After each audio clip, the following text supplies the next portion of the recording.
1. Introduction.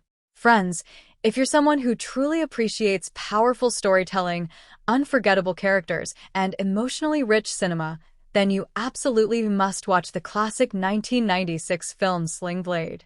And if you want to watch this movie in English and learn everything about it, from where to stream it to all the behind-the-scenes facts, then make sure to like this video. Also, if you're visiting our channel for the very first time, don't forget to hit that subscribe button so you never miss our latest movie updates, reviews, and film breakdowns.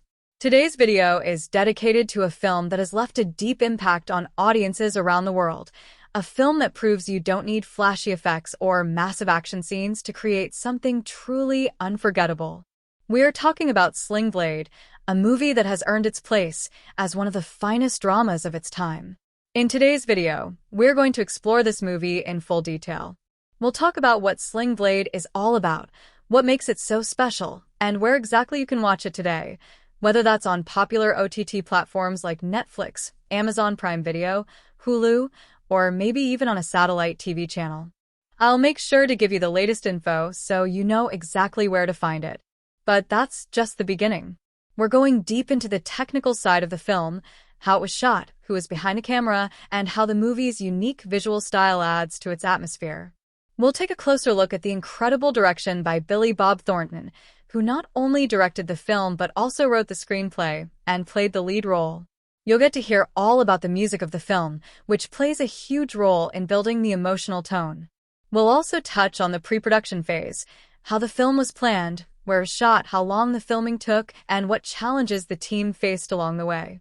Then we'll move on to post-production and discuss how the final version of the film came together. Of course, we can't talk about Sling Blade without looking at its budget and box office performance. We'll tell you how much it cost to make, how much it earned, and how it surprised critics and audiences alike. This is one of those rare films that didn't need a blockbuster budget to become a lasting success. Now let's talk story, because that's where Sling Blade truly shines. The movie tells the story of Karl Childers, a man with a troubled past who is released from a mental institution after many years. What follows is a moving and complex journey as Karl tries to find his place in the world while confronting the ghosts of his past. The writing is sharp, the pacing is deliberate, and every scene carries emotional weight. I'll give you a spoiler-free review of the story so you can decide if it's your kind of film, though I strongly believe everyone should watch it at least once. We'll also talk about the performances, because the acting in this film is absolutely top-notch. Billy Bob Thornton delivers a career-defining performance as Karl Childers, a role that earned him an Academy Award for Best Adapted Screenplay and a nomination for Best Actor. We'll break down the other key performances too: Lucas Black as Frank Wheatley, John Ritter as Vaughn, and Dwight Yoakam as Doyle Hargraves. Each actor brings depth and realism to their roles, making the story all the more compelling.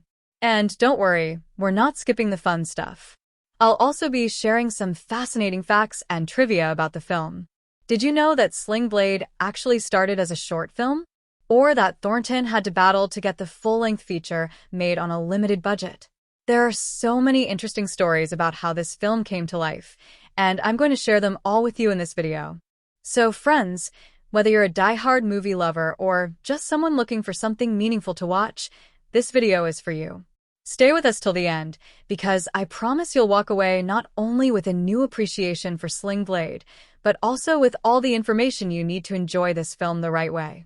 So sit back, relax, and let's begin our deep dive into the unforgettable world of Sling Blade. 2. Plot and narrative. Alright friends, get ready, because we're about to journey deep into the story of Sling Blade, and trust me, this is not just any story. It's one of those quiet, powerful narratives that creeps up on you and then stays with you long after it's over. So sit back, relax, and let's explore how this film unfolds, what makes it so emotionally gripping, and how every scene feels like it's quietly whispering something unforgettable into your ear. We start the film inside a stark, gray psychiatric hospital in Arkansas. Everything feels sterile and muted. There's an eerie calm that immediately tells you this place holds stories, many of them dark. And then we meet Karl Childers. Now, Karl isn't your typical movie protagonist. He's quiet, slow-spoken, and has this heavy, matter-of-fact way of speaking that's both unsettling and strangely comforting at the same time. The film kicks off with Karl recounting, in chilling detail, the murder he committed as a child, killing his own mother and her lover with a sling blade, a kind of long-handled blade used for cutting brush. He believed he was protecting someone. He didn't understand the full picture. And this sets the tone. Karl is a man shaped by a brutal past, but he's not evil. He's not a villain. He's something else. And we're left to wonder, can a man like that ever find peace? Now here's where things get interesting. After years of institutionalization, Karl is released. Just like that, he walks out into a world that has long forgotten him. No home, no job, no one waiting, nothing but a paper bag and a lifetime of silence. And instead of going big with action or spectacle, the film just follows Karl, slowly, quietly, as he wanders back to his hometown. It's here that the film's magic starts to kick in, not with dramatic plot twists but with quiet, human connections that feel raw and real. Soon, Karl meets Frank, a young boy who, despite his rough surroundings, is kind and curious. Their meeting is simple, almost accidental. But there's an instant connection. Frank, with his innocence and loneliness, sees Karl not as a threat, but as a friend. And Karl, who has probably never had someone just accept him without question, is drawn to that. They talk, they walk, they eat biscuits. It's nothing flashy, but it's everything. These scenes are pure, full of awkward silences and gentle warmth. And the way Karl listens, truly listens, makes you ache a little. Because here's a man who has seen nothing but walls and judgment for most of his life, and now, finally, someone is speaking to him like he matters. Frank brings Karl home, introducing him to his mother Linda, who's kind but deeply vulnerable, and her boyfriend Doyle. Now here's where the tension rises. Doyle is the kind of guy who fills a room with dread the moment he walks in. He's verbally abusive, controlling, and always on the edge of snapping. He throws around his weight and his liquor like a badge of power. And Karl, who is working at a small engine repair shop and just trying to live a peaceful life, begins to witness all of this unfold. Now, the film doesn't spell things out for you. It trusts you to feel the unease, to recognize the danger Doyle brings to the household. And slowly, layer by layer, the narrative becomes a quiet battle, not of fists, but of wills. Frank is in danger. Linda is trapped. And Karl begins to feel something he hasn't felt in a long time: responsibility, a need to protect. But here's the kicker. He doesn't talk about it. He doesn't give long speeches or dramatic monologues. He just watches, learns, waits. And this, right here, is where the story reveals its true genius. It's all about restraint. Tension builds not through explosions or fights, but through dinner scenes, conversations on porches, awkward silences where you know something is brewing under the surface. Every scene with Doyle tightens the screws just a bit more. And every time Karl looks at Frank, you see a storm building behind those calm, tired eyes. One of the most emotionally loaded moments comes when Karl has a late-night chat with Vaughn, Linda's friend, and the only other adult who seems to see things clearly. In that scene, Karl starts asking questions, not random ones, but very specific ones. What kind of world is this? Who protects the weak when others turn away? Can a man like him make a difference, even if he's broken? It's in this moment you realize Karl is not done yet. He's not finished writing the story of who he is. And then comes the final act. Oh boy, this is where the quiet, slow-burning emotional fuse finally reaches the powder keg. But don't expect a blockbuster ending with car chases and shootouts. That's not Sling Blade style. What happens is inevitable and devastating in its simplicity. Karl takes action, not with malice, but with a sense of tragic clarity. He makes a choice. A permanent one. One that he believes is the only way to protect the people who have shown him love and kindness. It's a sacrifice, plain and simple. And he does it knowing full well what it will cost him. The way the story resolves is not designed to make you cheer. It's designed to make you think, to sit still with the weight of what Karl has done. to wrestle with your own sense of justice. Was it right? Was it wrong? The film doesn't answer that for you. It just gives you Karl, sitting quietly, waiting for the consequences, just like in the beginning. So no, this movie doesn't follow a roller coaster structure. It's more like a slow, emotional freight train, heavy, steady, unrelenting. It doesn't play with timelines or flashy editing. It tells a linear story, but it tells it with such honesty and emotional depth that you don't need gimmicks. The structure is straightforward, but the impact is anything but. Every scene, every word, every pause carries weight. It's like watching a poem unfold, one carefully chosen word at a time. And that, my friends, is the genius of Sling Blade's narrative. It doesn't explode. It simmers. And when it finally boils over, you're not clapping. You're just sitting there, heart heavy, quietly absorbing what you've just witnessed. 3. Character development. Okay, friends, get ready, because now we're diving into the real emotional engine of Sling Blade, the characters. This film doesn't just give you a bunch of names on a script who act out a story. No, this film gives you living, breathing human beings who feel like they were plucked right out of a dusty southern town, carrying with them all the weight, trauma, hope, confusion, and grace of real life. Each character has a distinct presence, a journey, and a layered psychology that slowly reveals itself like a secret you weren't supposed to hear, but can't stop thinking about once you do. Let's start with the man himself, Karl Childers. This character is one of the most fascinating, deeply drawn figures ever put on screen. He's a man of few words, and when he speaks, it's with a thick, slow Arkansas drawl that makes you lean in, not just to hear him, but to understand him. At first glance, Karl looks like someone frozen in time. His clothes, his haircut, his quiet demeanor, they all feel like leftovers from another era. But what you realize, very quickly, is that Karl's mind and emotions haven't caught up to the world around him because he's been locked away for decades. He's lived in a facility since he was a child, after murdering his mother and her lover in a fit of confused, morally twisted rage. And now, as a middle-aged man, he's being released into a world that doesn't know what to do with him, and he doesn't quite know what to do with it either. Karl's development is masterclass-level storytelling. He doesn't go through a typical Hollywood-style transformation with big revelations or sudden personality shifts. His evolution is internal. It's slow. It's subtle. It's in how he learns to smile just a little more. It's in how his eyes begin to shift from a gaze of caution to one of quiet resolve. He begins the story defined by his past and by the system that raised him, but through his relationship with Frank and the small community he stumbles into, Karl starts to build an identity that is his own. He moves from passive observer to active protector. He goes from being seen as a danger to becoming the one willing to face danger to protect others. His arc is not just one of redemption, it's about self-discovery. And the fact that all this happens in a character who barely speaks above a whisper? That's nothing short of extraordinary. Now on to Frank Wheatley, the kid who sees Karl not as a threat, but as a friend. Frank is a beautifully written and deeply empathetic character.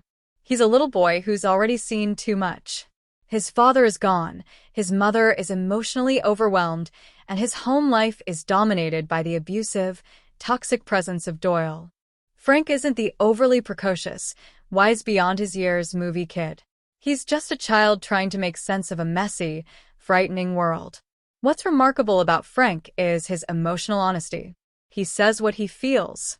He's unfiltered, but not in a naive or comic way, in a vulnerable, painfully sincere way. His bond with Karl is one of the most touching relationships in the film. It's not father-son exactly, and it's not older brother-younger brother either. It's something unique. Frank gives Karl a reason to care again. And Karl, in his own quiet way, gives Frank something he's never truly had before: safety. The beauty is, Frank never questions Karl's past. He listens, sure, but he doesn't label him. He sees Karl for who he is in the moment, and that acceptance is what begins to heal them both. Then we have Linda, Frank's mother. Oh, Linda. She's not your typical mother in distress character. She's written with nuance, with flaws, with real-world fatigue. Linda loves her son deeply, but she's stuck. Stuck in a job that doesn't pay enough. Stuck in a relationship with a man who intimidates her. Stuck in a cycle of fear and resignation. She wants better, but she's exhausted. And that's what makes her so real. So many films would reduce this role to a symbol or a plot device, but not here. Linda's strength is quiet. She endures. She compromises. She protects Frank in the only way she knows how, even if it means looking away when things get rough. You want to scream at her, shake her, beg her to leave Doyle, but you also understand her. Because leaving is hard when the world keeps pushing you down. Her kindness to Karl isn't out of charity, it's out of shared understanding. Two people shaped by hardship, trying to make it through. And now let's talk about Doyle Hargraves, the human storm cloud. Doyle is the kind of character you hate instantly, and it's not because he's a cartoon villain or a stereotypical bad guy. No, Doyle is terrifying because he's real. He's the guy who starts off charming, funny, maybe even likable in public. He plays music with his buddies, jokes around, acts like the cool guy. But when the spotlight fades, when the beer flows, the darkness comes out. He's abusive, unpredictable, manipulative, and Karl sees right through him. What's fascinating about Doyle's character is that he senses Karl as a threat early on. Not a physical threat. Karl's too quiet, too polite for that, but a moral one. Doyle knows deep down that Karl is watching, judging, and that shakes him. Doyle's character is like a fire that slowly burns down the house, and every scene he's in ratchets up the tension. You never know when he's going to snap, but you know it's coming. And that sense of dread is what pushes Karl toward the ultimate decision he makes. Let's not forget Vaughn Cunningham, Linda's boss and friend. Vaughn is one of the few openly decent, compassionate people in the story. He sees the truth. He knows Doyle is dangerous. He doesn't turn a blind eye. He tries to help, but he's also limited in what he can do. Vaughn is the voice of moral clarity in a world clouded by fear and denial. And his conversations with Karl are essential. Vaughn listens. He doesn't treat Karl like a freak or a criminal. He talks to him like a man. That sense of respect is something Karl hasn't experienced much, and it changes him. Vaughn's character shows us that decency alone can't always fix a situation, but it can light a path forward. He doesn't take action the way Karl does, but he gives Karl the space to consider his place in the world. And then, surrounding all of them, are small-town characters who feel fully formed even if they're only on screen for a few minutes. The kindly man who gives Karl a job fixing small engines, the barber who shares stories, the hospital staff who've known Karl for years. Every single one of them adds texture, grounding the story in a world that feels lived in and full of unseen histories. The brilliance of Sling Blade lies in how these characters are developed not through big speeches or explosive scenes, but through small moments. A glance, a pause, a question asked in a hushed voice. And over time, these moments accumulate. They build emotional weight. They give us insight into who these people are, what they fear, what they hope for, and ultimately, what they're willing to sacrifice. So when Karl finally makes his decision, when he chooses to take a step that will forever change the course of his life and the lives of those around him, it doesn't come out of nowhere. It comes from the journey he's taken, the people he's met, the pain he's seen, and the love he's quietly grown to feel. And in that one act, Karl says more than words ever could. He says, "I am not just what I did. I am what I choose to do now." And that, friends, is what unforgettable character development looks like. Oh, you're in for it now, because when we talk about performances in Sling Blade, we're not just talking about actors doing their job. We're talking about full-blown, flesh-and-blood transformations that turn a haunting Southern drama into a living, breathing experience. This cast doesn't act on the screen, they live inside it. And the best part? There's not a single weak link. Even the tiniest role gets handled like a sacred duty. Every stare, every line delivery, every awkward silence, it all matters. And once you see it, you can't unsee it. These performances cling to your ribs long after the credits roll. Let's start with Billy Bob Thornton, who doesn't just play Karl Childers. He becomes him to the point where you start forgetting Billy Bob ever existed. You know those performances where actors just disappear into the role, like you couldn't imagine anyone else on Earth playing that character? That's what we've got here. From the first moment you see Karl, with his odd haircut, stiff posture, and that strange, almost mechanical rhythm to his speech, you know you're watching something different. And the voice, so that voice. High-pitched, nasal, deliberate, almost childlike, like someone whose development stopped the moment their trauma began. Thornton crafts that voice like a sculptor chiseling marble. It's so iconic, so immersive, that by the end of the movie, you might find yourself echoing it in your head without even meaning to. But what makes this performance legendary isn't just the voice or the physicality, it's the emotion he hides under that calm exterior. Karl is a man who doesn't explode with emotion. His pain simmers. His guilt, his confusion, his small victories, and his huge moral choices, they all bubble just beneath the surface. You see it in his eyes, which often seem to stare past the room and into the ache of his memories. And when he does act, when he finally does something, you understand why. It never feels abrupt or theatrical. It feels like the most honest decision that this deeply damaged, deeply decent man could make. Then comes Lucas Black, the pint-sized powerhouse who plays Frank. Now hold up. Don't let his age fool you. This kid holds emotional weight like a seasoned actor. He never seems like he's acting. He just is. His performance is pure, raw, and completely without pretense. There's something about Lucas's delivery, his body language, his timing, that makes him one of the most authentic child characters in cinema. He's funny without trying to be. He's sad without any melodrama. And when he looks up at Karl with those eyes, curious, unsure, but quietly hopeful, you see that this isn't just a kid looking for a friend. He's looking for safety, for a role model, for someone who won't hurt him or abandon him. And the trust that builds between him and Karl? It's not acted, it's felt. You don't need a speech to understand it.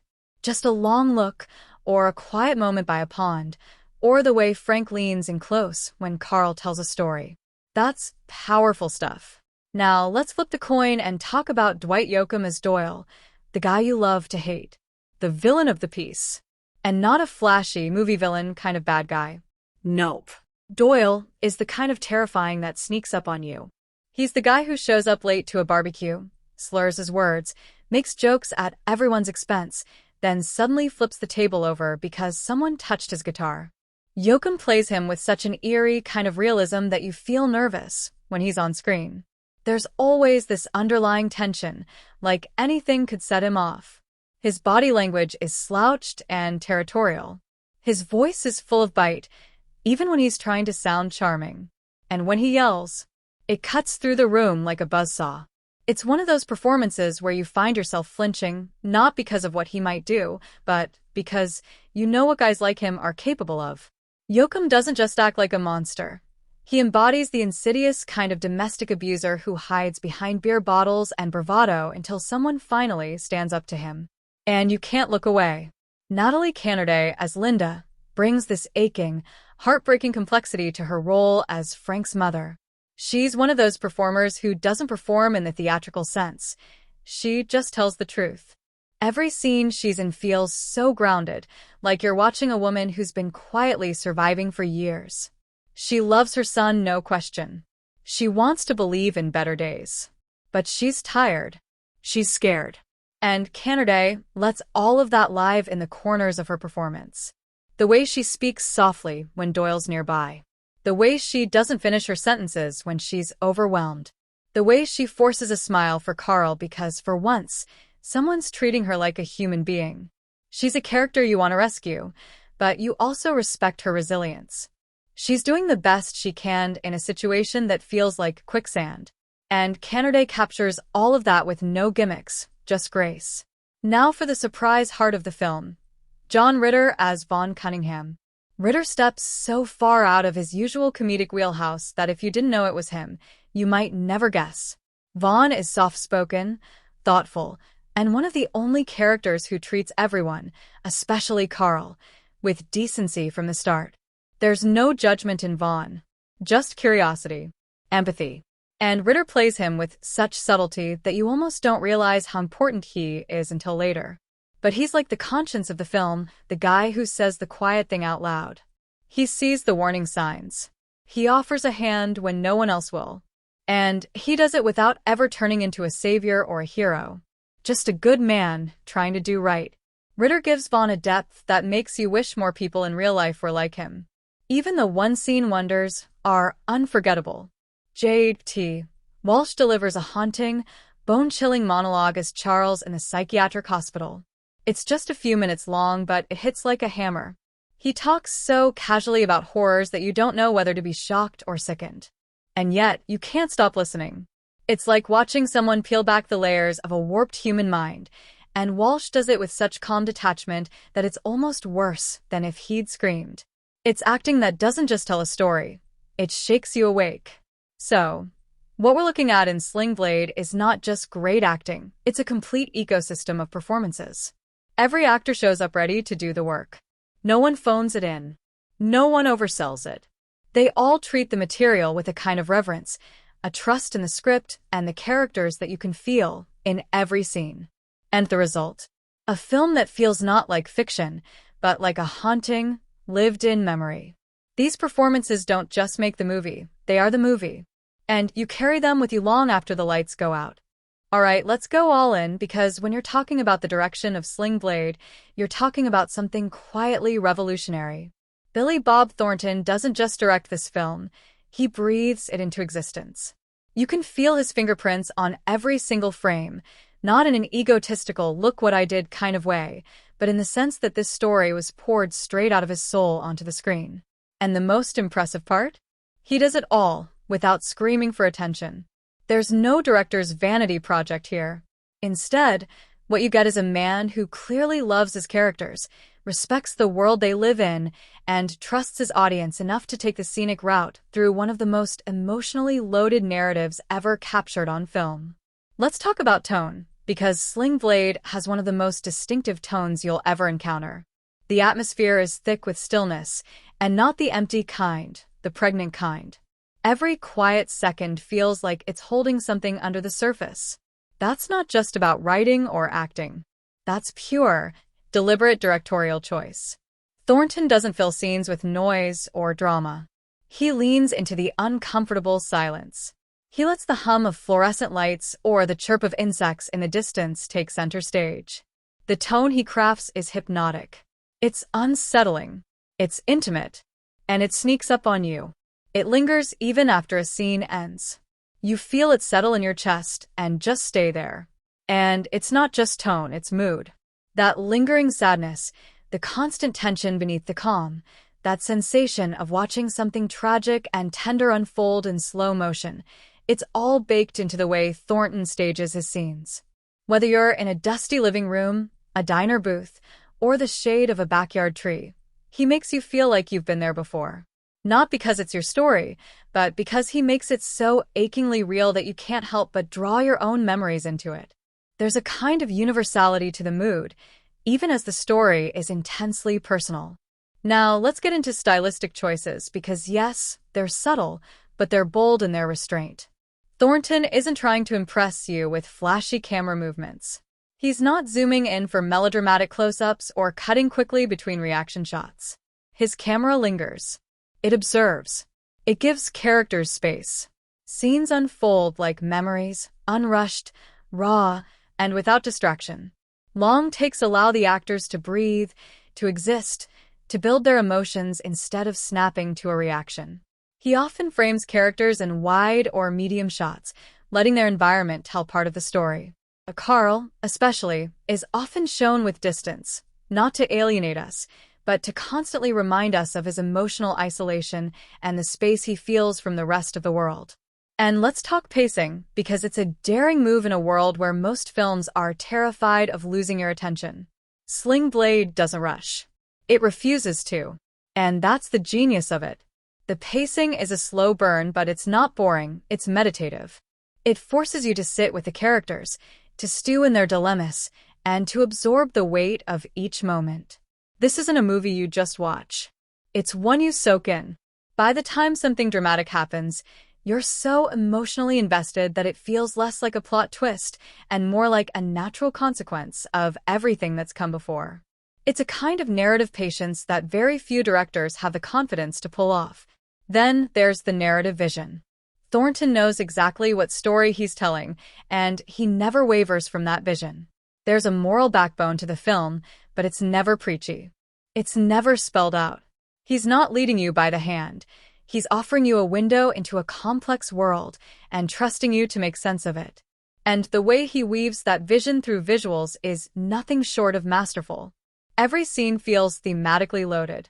When Karl sits quietly across from Doyle, saying nothing, it's not just a character moment, it's a power shift.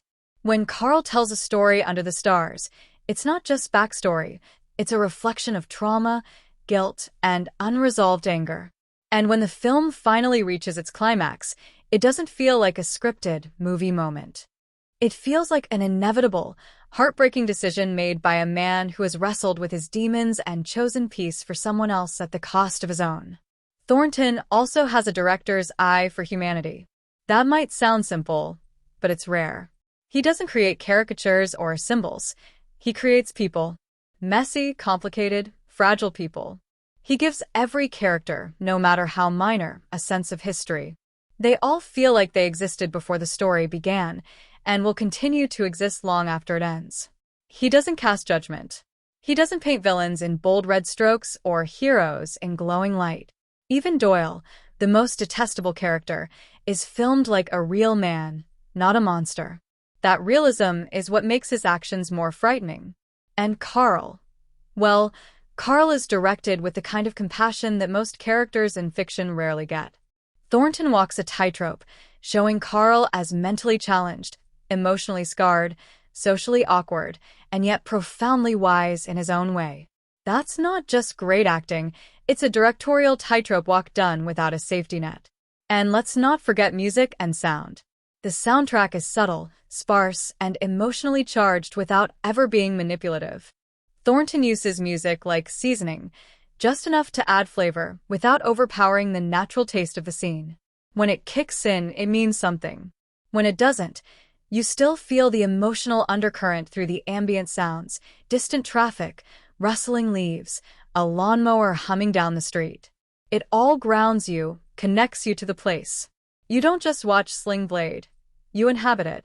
So yes, Billy Bob Thornton wears many hats in Sling Blade. But the director's hat? He wears it like a crown. Not a flashy, gold-plated one, but one whittled from wood and worn smooth by use. His direction is quiet but commanding, humble but exacting. He directs with empathy, with patience, and most importantly, with an unshakable belief in the story he's telling. And that's what elevates Sling Blade from a small indie drama into something timeless. It's not a movie that demands your attention. It deserves it. And under Thornton's steady hand, it earns every second. All right, let's roll up our sleeves and really dive into the cinematography of Sling Blade, because this is where the film's quiet power truly starts to hum beneath the surface. It's not just about how pretty the shots are, or how the lighting flatters the actors.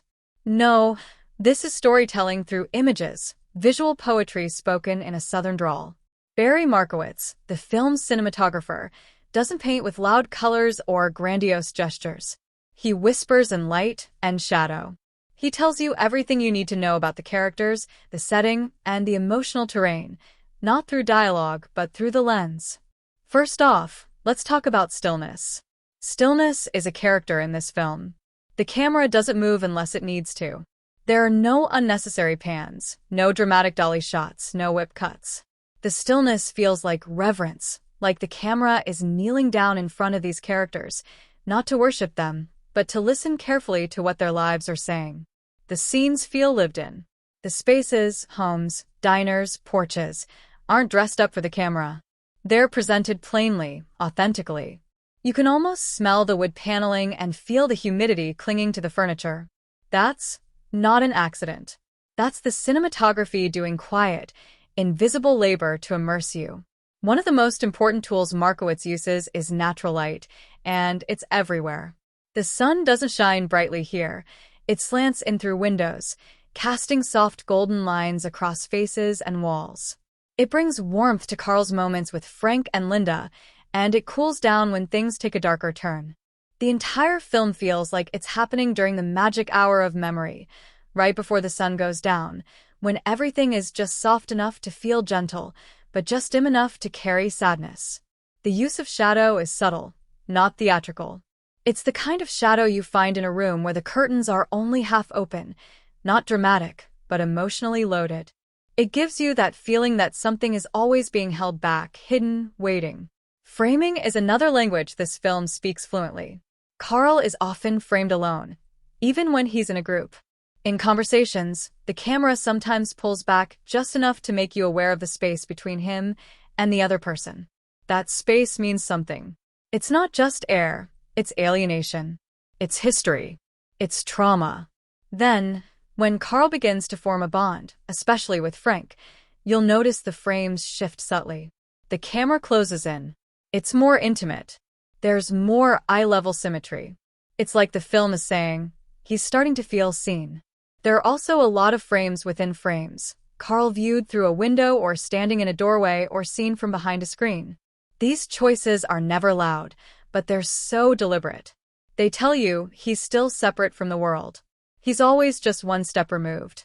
And when he's finally shown in open, unbroken space, say, walking down the street under a big sky or standing by the lake, it's not just a location change. It's a spiritual one. He's wrestling with something. The vastness around him is reflecting the weight inside him. Now, let's talk about color. This movie has a muted palette.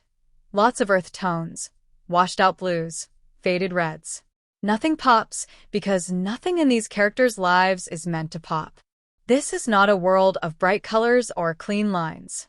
It's a world worn down by time, softened by hardship, and dulled by the ordinariness of pain. The choice to keep the colors so subdued makes the emotional moments stand out even more. A sunrise peeking through a window becomes monumental. A lamp glowing in a dark room feels like hope. That's the beauty of restraint. It makes the little things huge. Markowitz also knows exactly how to build tension visually. Take Doyle, the volatile boyfriend. He is often shot at slightly skewed angles, not Dutch tilts, but just off enough to make you feel uneasy. When he gets aggressive, the camera doesn't swing into chaos. It doesn't get jittery. It stays still, unflinching. That's what makes it feel real. You're not watching a movie character. You're watching a man you'd avoid at a party, the guy who walks in and sucks the air out of the room. The lack of camera movement becomes a kind of tension in itself. It's like everyone, even the cinematographer, is holding their breath. And the contrast between Doyle and Karl is stark. Karl, in those deeply quiet moments, sitting on the bed, eating biscuits, fixing a lawnmower, is often lit in a soft, diffused glow. He's not romanticized, but there's a gentleness to how he's shown. He doesn't take up the whole frame. He doesn't dominate the light. He exists within it, like he's slowly trying to become part of the world again, one photon at a time. One of the most powerful sequences in the film is when Karl visits his childhood home and sees where the trauma began. The lighting in that scene shifts. It's colder. The angles are sharper. The air feels heavier. And it's all done with light and shadow and framing. You don't need exposition. You don't need a flashback. The camera tells you everything about how that space still haunts him. And let's not forget that final stretch, the moment when Karl makes his choice and carries out the act that defines the climax of the film. The way it's shot is genius. There are no dramatic camera moves. There's no oversaturated lighting or manipulated emotion. It's all very flat, very calm, very matter-of-fact. That's what makes it chilling. That's what makes it land. The cinematography treats Karl's final act not as a plot twist, but as the sad, inevitable result of a life shaped by pain and a heart shaped by kindness. The camera knows this isn't a thriller, it's a tragedy told with empathy. And then there's the last shot, Karl, alone again, but not the same kind of alone. The lighting is muted, the framing is respectful, and the world feels still. That last image doesn't scream. It sighs. And when the screen fades, you feel like you've seen not just a film, but a meditation on humanity.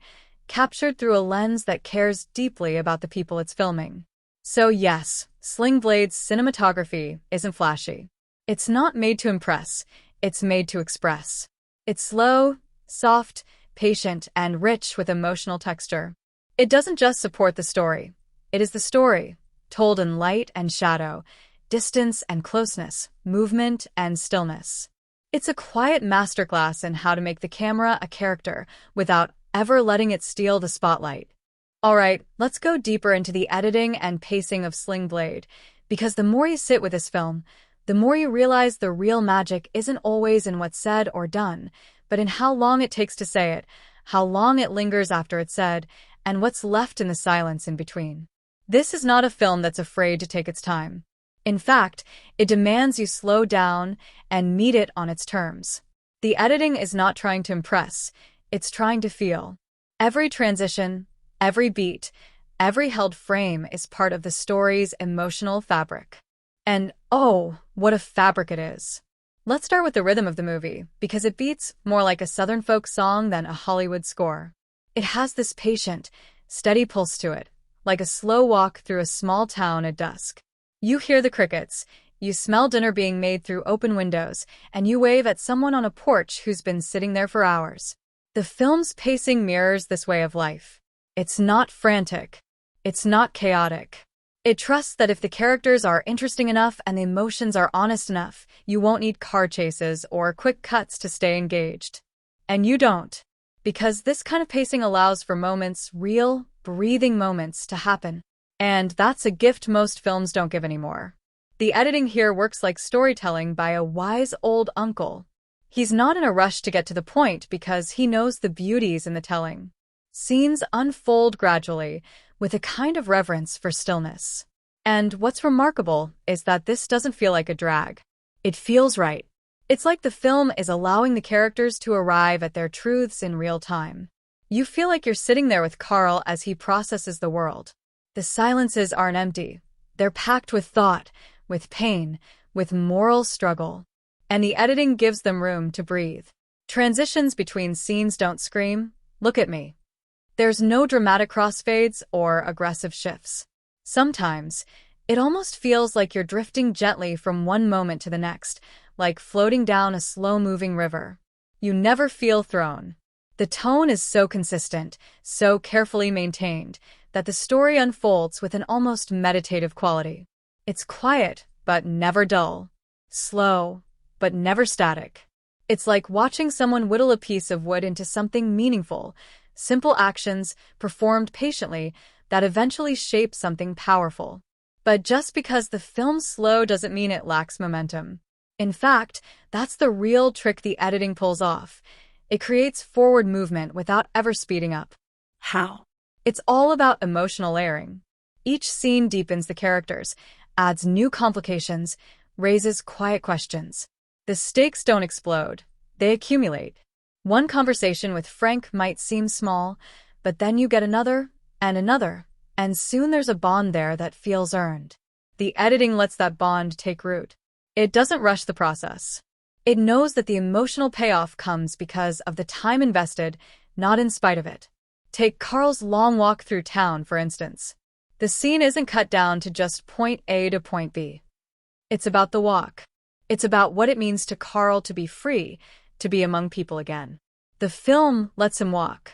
The camera follows. And the editing doesn't interrupt. That's not indulgence. That's character building done with trust and respect.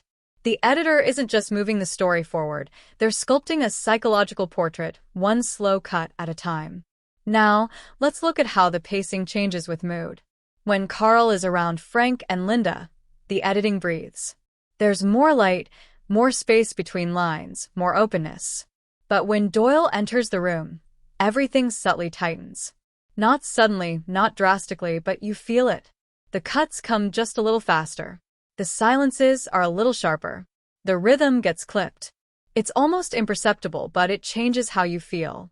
That's editing as emotional cue, not hitting you over the head with tension, but letting it seep into your skin. Then there's the lead up to Karl's final act, the slow, methodical build-up. The editing here doesn't signal suspense in the traditional sense.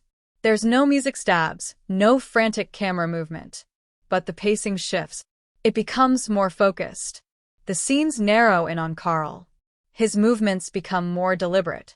And you, as the viewer, begin to sense what's coming. Not because the film tells you, but because the rhythm tells you. The editing builds a quiet tension by doing less, not more. And when the moment comes, it doesn't explode. It unfolds with eerie calm. That's the emotional hammer. You're not shocked by what happens. You're broken open by how human it feels. That's what this film understands. The biggest moments don't need to be loud. They just need to be honest. Even the aftermath is treated with the same kind of editorial grace. The story doesn't rush to tie a bow on anything. It lets you sit with the decision Karl's made. It lets you look at him. It lets you look with him. There's no montage, no sudden voiceover or big speech. Just quiet reflection. Just presence. The film ends the way it began, with stillness, with slowness, with space. And by that point, you're grateful for it. Because the editing has trained you to listen, not just to dialogue, but to everything else. The air in the room, the tension between lines, the weight of choices left unsaid. So yes, the editing in Sling Blade is slow. But it's the kind of slow that doesn't pull you out, it pulls you deeper in. It's the kind of pacing that builds emotion like a slow burn. You don't even realize how invested you are until suddenly, you're overwhelmed. It's a masterclass in restraint, in patience, in emotional timing. It doesn't demand your attention, it earns it. And by the end, you're not just watching a movie. You're feeling a life unfold. Let's go all the way into the musical landscape of Sling Blade, because the soundtrack and score aren't just background elements. They're living, breathing forces that carry the soul of the film. In fact, calling it a soundtrack almost feels too small. It's more like a companion, a kindred spirit to the story that walks beside the characters without ever stealing the show.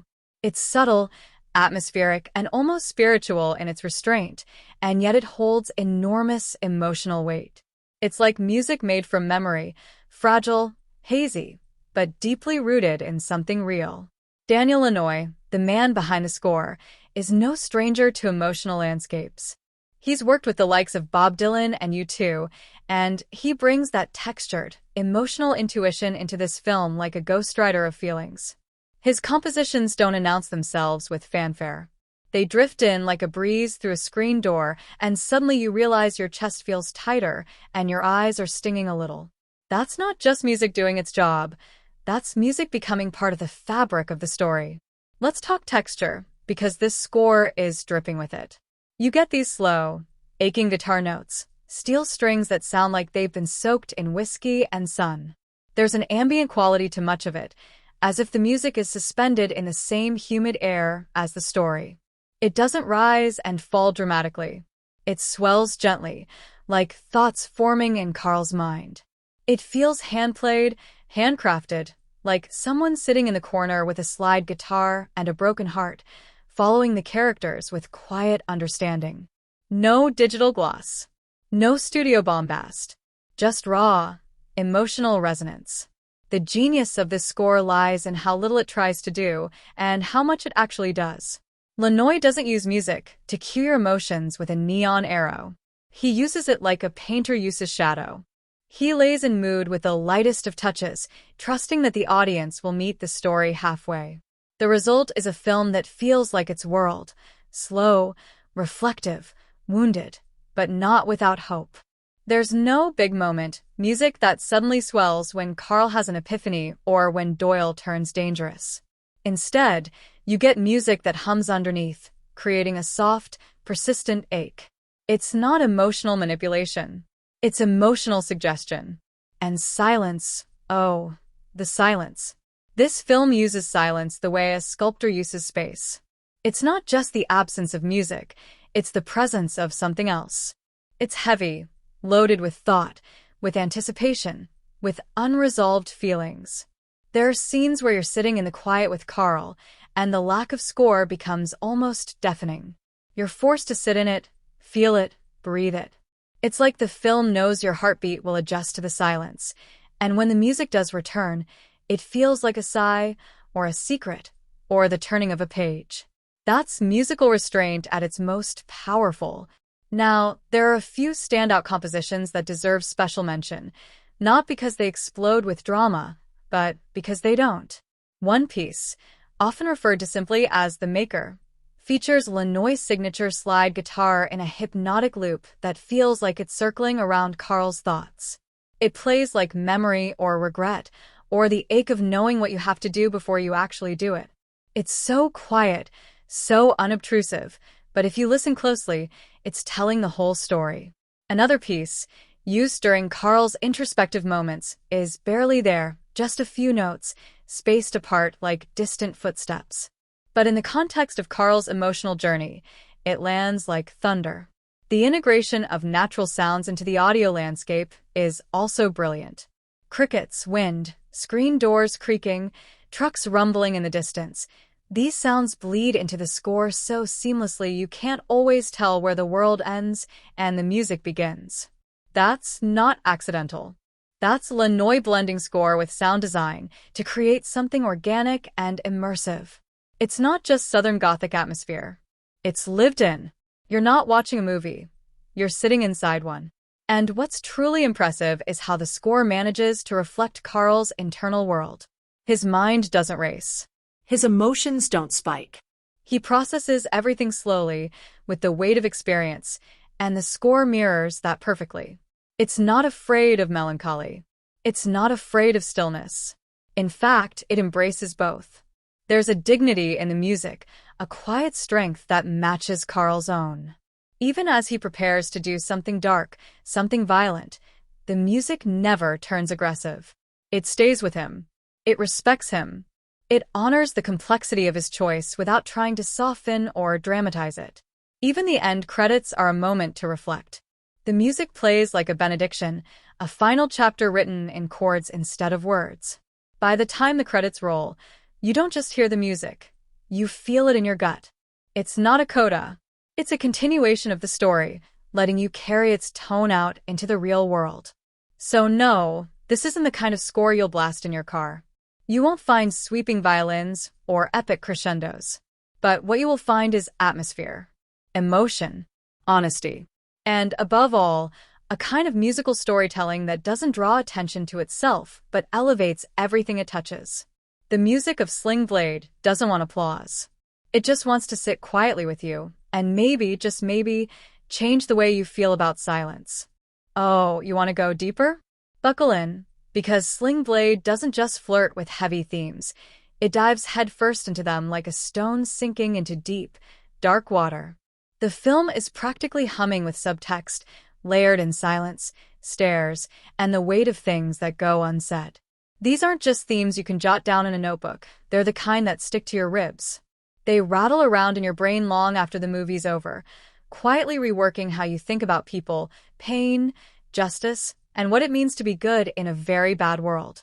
Let's talk more about redemption, because this isn't some Hollywood-style redemption arc with big speeches and grand forgiveness. Karl's journey is complicated. He's not trying to be redeemed in the eyes of the world.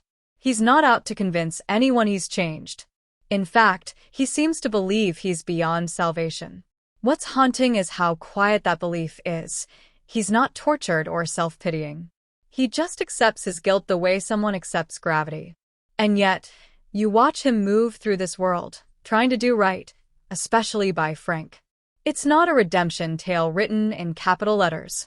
It's redemption written in lawn mowing, in fixing broken motors, in staying calm when others explode. Karl's goodness isn't loud, it's patient. That's rare in cinema, and it's powerful. Now, let's dig deeper into the cycle of violence theme, because the film doesn't just show violence, it studies it. The violence Karl commits as a child is horrifying, but it came from a place of confusion, trauma, and a broken moral compass handed to him by an even more broken world. His act wasn't born of cruelty, but of instinct and pain. And as we watch him interact with Frank and Doyle, we see that same cycle threatening to repeat itself, but this time, Karl recognizes the signs. He knows what's coming, even before we do. It's like he's seen this movie before, and he's trying to rewrite the ending, even if it means writing himself out of the final chapter. That's where the tragedy lives, in Karl's understanding that stopping violence may sometimes require it. That's not a lesson anyone wants to teach, but the movie has the guts to ask it anyway. Then there's the theme of invisibility, not literal invisibility, but emotional, societal invisibility. Karl is treated like a shadow by most people. He's slow, quiet, institutionalized. To many, he doesn't count. And yet, he sees everything. He notices pain in others, he listens, he reflects, and ironically, he ends up being the most present character in the whole film. Contrast that with Doyle, who takes up all the air in the room. Loud, obnoxious, swaggering, and yet sees no one but himself. Doyle is emotionally blind. Karl, though quiet, is emotionally aware. That flip is genius. It makes you think about who we pay attention to in society and who we ignore. The film seems to be asking, what kind of people are we overlooking? What kind of kindness are we missing? Let's go even further into parental trauma and the long reach of neglect. Karl's relationship with his own parents was a nightmare. His father was a tyrant, his mother passive and damaged. That childhood didn't just shape him, it froze him. His emotional development got stunted, his understanding of love became tangled up in fear and confusion. Fast forward to the present, and Karl meets Frank, a boy who's on the same tragic path. A neglectful mother, a violent male figure, a home full of fear. But here's where the movie really flexes its thematic muscle. Karl doesn't just see the echo of his own life in Frank, he acts. He becomes the protector he never had. Not out of ego or revenge, but out of instinct and maybe a little bit of grace. It's like he's stepping back into his own childhood, reaching out across time, and choosing to break the chain. That's not just character development. That's thematic healing. Now, let's sink into masculinity again, because the film absolutely carves it open with a scalpel. There are two men who dominate the emotional spectrum here, Doyle and Karl. They are opposites in almost every way, and yet both represent distorted versions of manhood.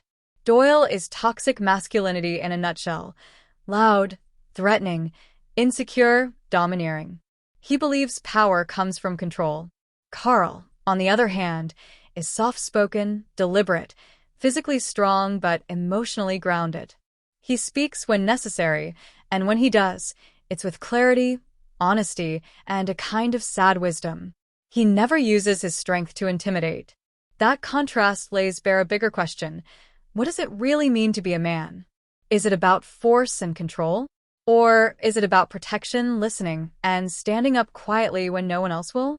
And don't forget mental health. Sling Blade doesn't just slap a label on Karl and move on.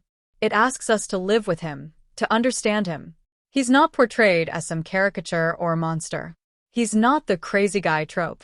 He's a person, nuanced and empathetic, whose mind works differently because of trauma, abuse, and isolation. The film doesn't try to fix him. It doesn't reduce him to a diagnosis. It simply lets us watch him be. That's radical in a world where mental illness is often used as a shorthand for danger or unpredictability. Instead, Karl's mental condition is presented as one part of a larger, deeply human story, one that demands understanding, not judgment. Then there's grace. Not religious grace necessarily, but the kind of everyday grace that shows up in tiny moments. A sandwich shared on a porch. A boy asking a man to sleep over because he feels safe. A man quietly sacrificing his freedom so someone else can have theirs. These aren't grand acts. They're humble. But in the world of Sling Blade, they are profound. They are the story. And the grace isn't just in the actions. It's in the space the film gives those actions. It lets them linger. It lets you feel their weight. And that, maybe more than anything, is what gives the movie its emotional punch. So, if you came looking for surface-level drama, you came to the wrong field. Sling Blade is a full-course meal of human complexity, wrapped in southern air and framed with silence. Its themes don't shout. They don't wave flags. They whisper. They murmur. They rustle like leaves in a slow breeze. And if you're really listening, they'll stay with you long after the screen goes dark. Let's stretch this out and really sink our teeth into it, because Sling Blade might not be a sci-fi epic or a superhero blockbuster, but when it comes to visual storytelling, yes, even in the so-called visual effects department, it knows exactly what it's doing. And it does it with a whisper instead of a roar. You won't find any CGI monsters or reality-bending sequences in this film. No digital buildings collapsing, no characters morphing into cybernetic giants, and definitely no slow-motion bullet dodging. What you will find is something even more remarkable in its own way: restraint, elegance, precision, and an unwavering commitment to authenticity. Now, we can't talk about visual effects in Sling Blade without first acknowledging that what the movie accomplishes isn't technical spectacle, it's emotional realism. And that's far harder to achieve than it looks. A film like this walks a tightrope. Too glossy, and it feels artificial. Too gritty, and it becomes visually muddy. But what Sling Blade does is craft a visual tone so seamlessly woven into its world that you forget there was ever a crew behind the camera. That's the real trick here. The visual effects are invisible because the world feels completely natural. Let's talk practicality. The few moments in the film that could be considered effect-heavy, say, the flashback scene when Karl recounts what happened with his mother and the man he killed, are all executed with brutal simplicity. There's nothing flashy about the scene. No dramatic blood splatter or over-the-top cuts. The camera doesn't flinch. Neither does the lighting. The moment just happens, raw, quiet, horrifying in its stillness. It's a perfect example of how minimalism in visual execution can sometimes feel even more disturbing than high-octane gore. It's the still water that runs deep. Now about Karl himself. Yes, he is the film's greatest effect. Not through CGI wizardry, but through pure, unfiltered transformation. Billy Bob Thornton reshapes his entire body into someone else.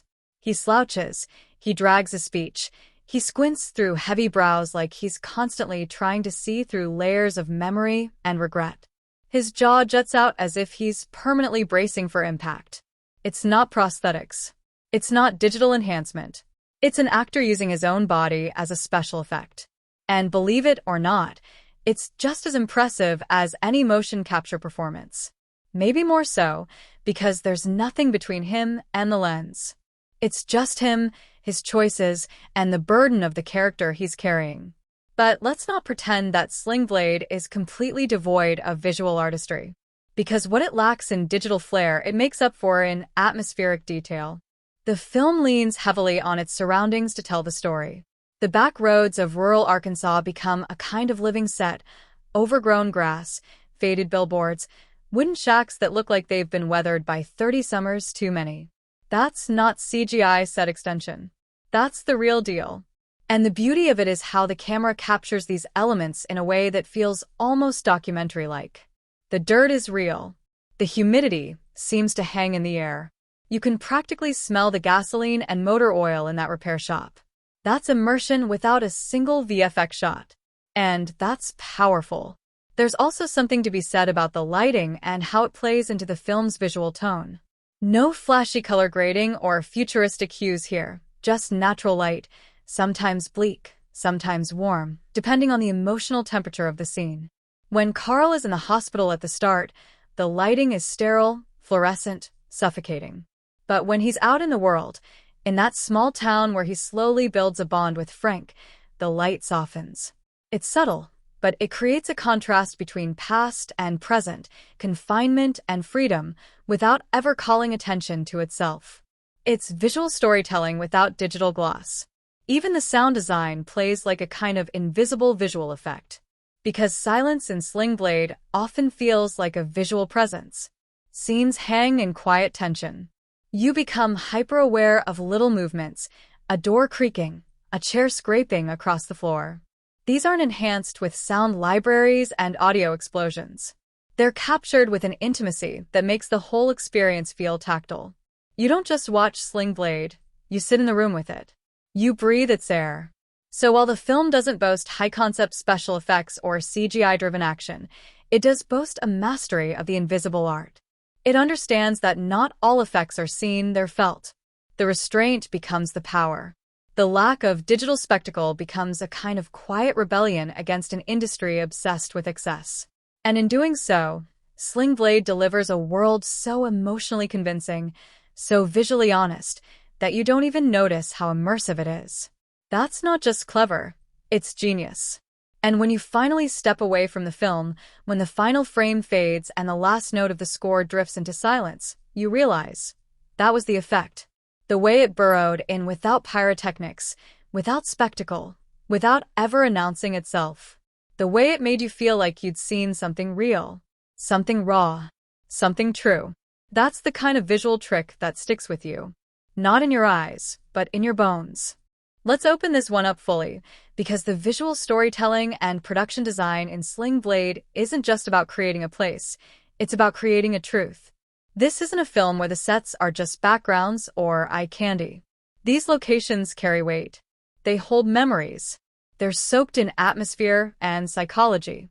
In fact, the spaces the characters move through feel so real and so emotionally aligned with the story that you almost forget someone had to design them. That's the trick.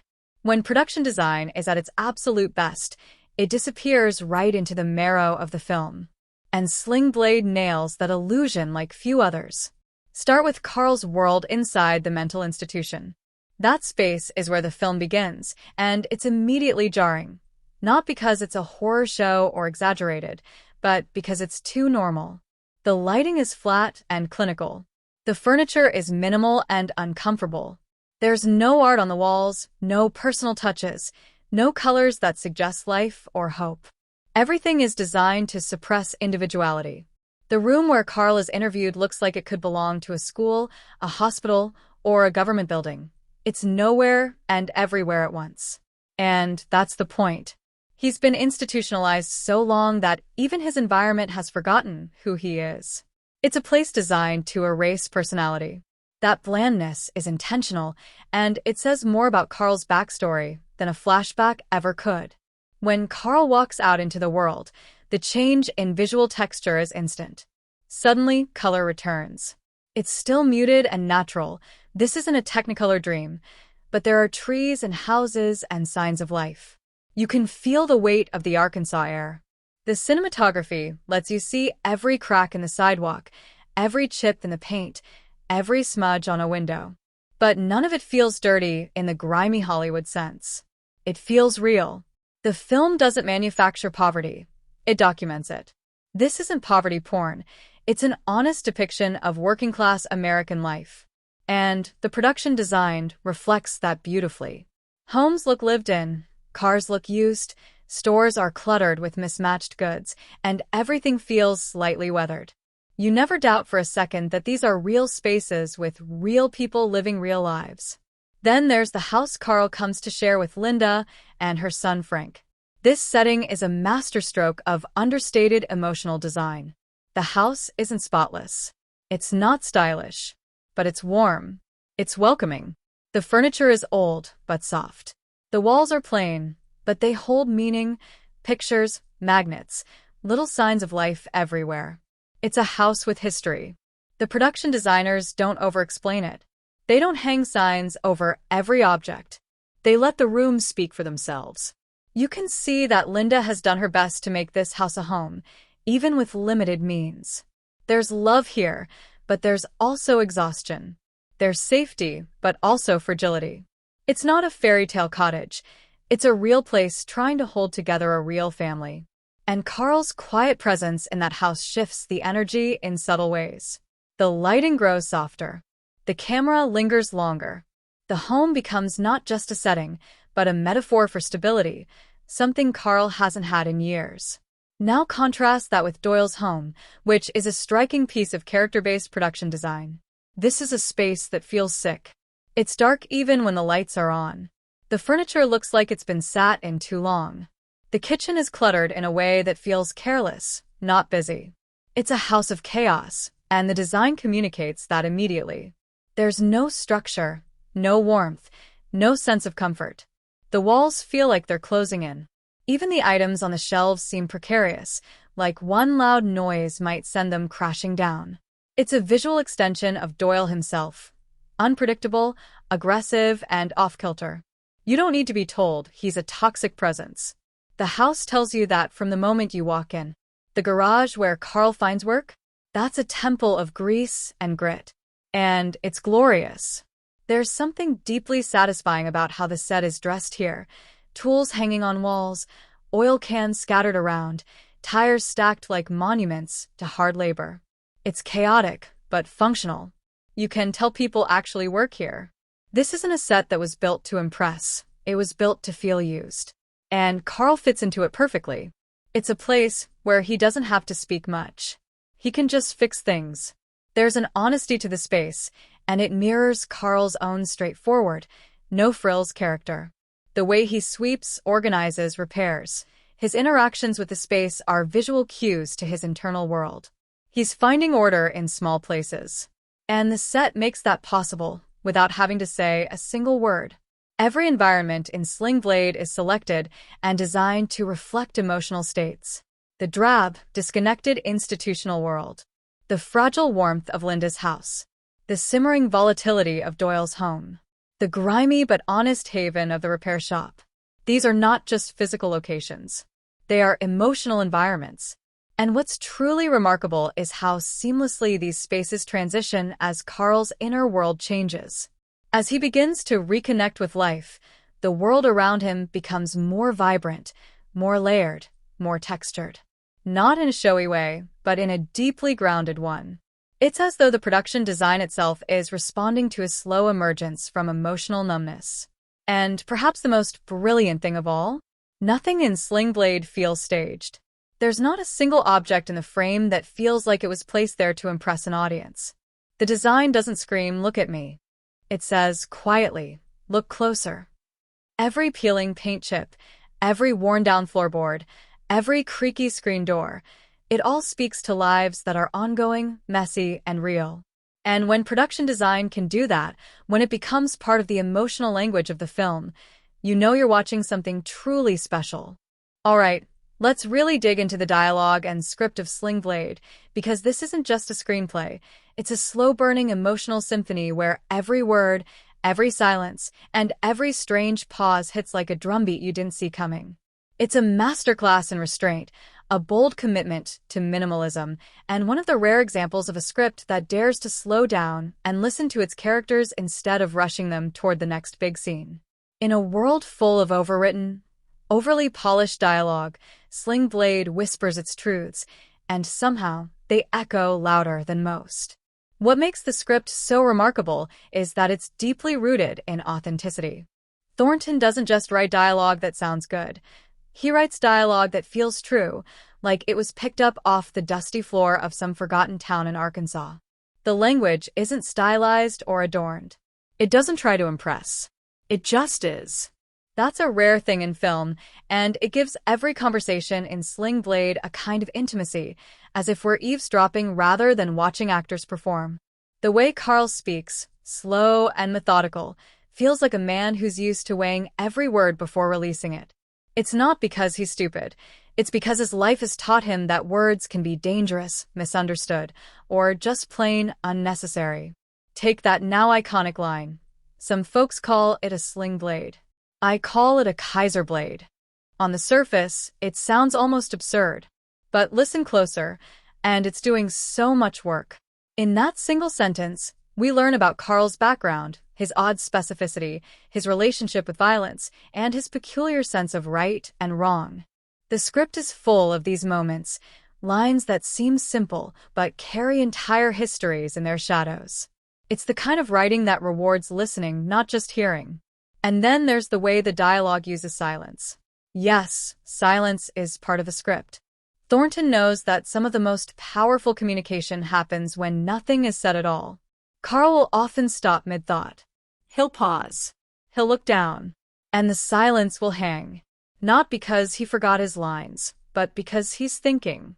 Or remembering. Or trying to figure out if what he's about to say is safe to say. Those pauses are like emotional landmines, and the script knows exactly how to plant them. Other characters pick up on it too, Frank, Linda, even Vaughn. They start adjusting the way they speak to Karl. They simplify. They slow down.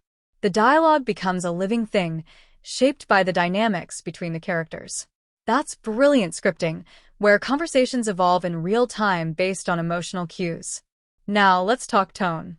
The beauty of the Sling Blade script is that it balances tragedy, humor, and everyday mundanity without ever shifting gears too hard. One moment, Karl is talking about killing a man with a blade.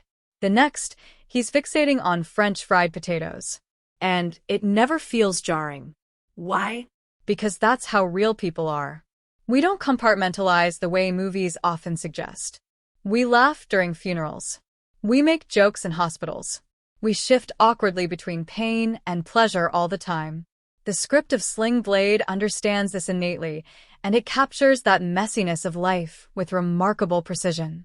Let's not forget the supporting characters either.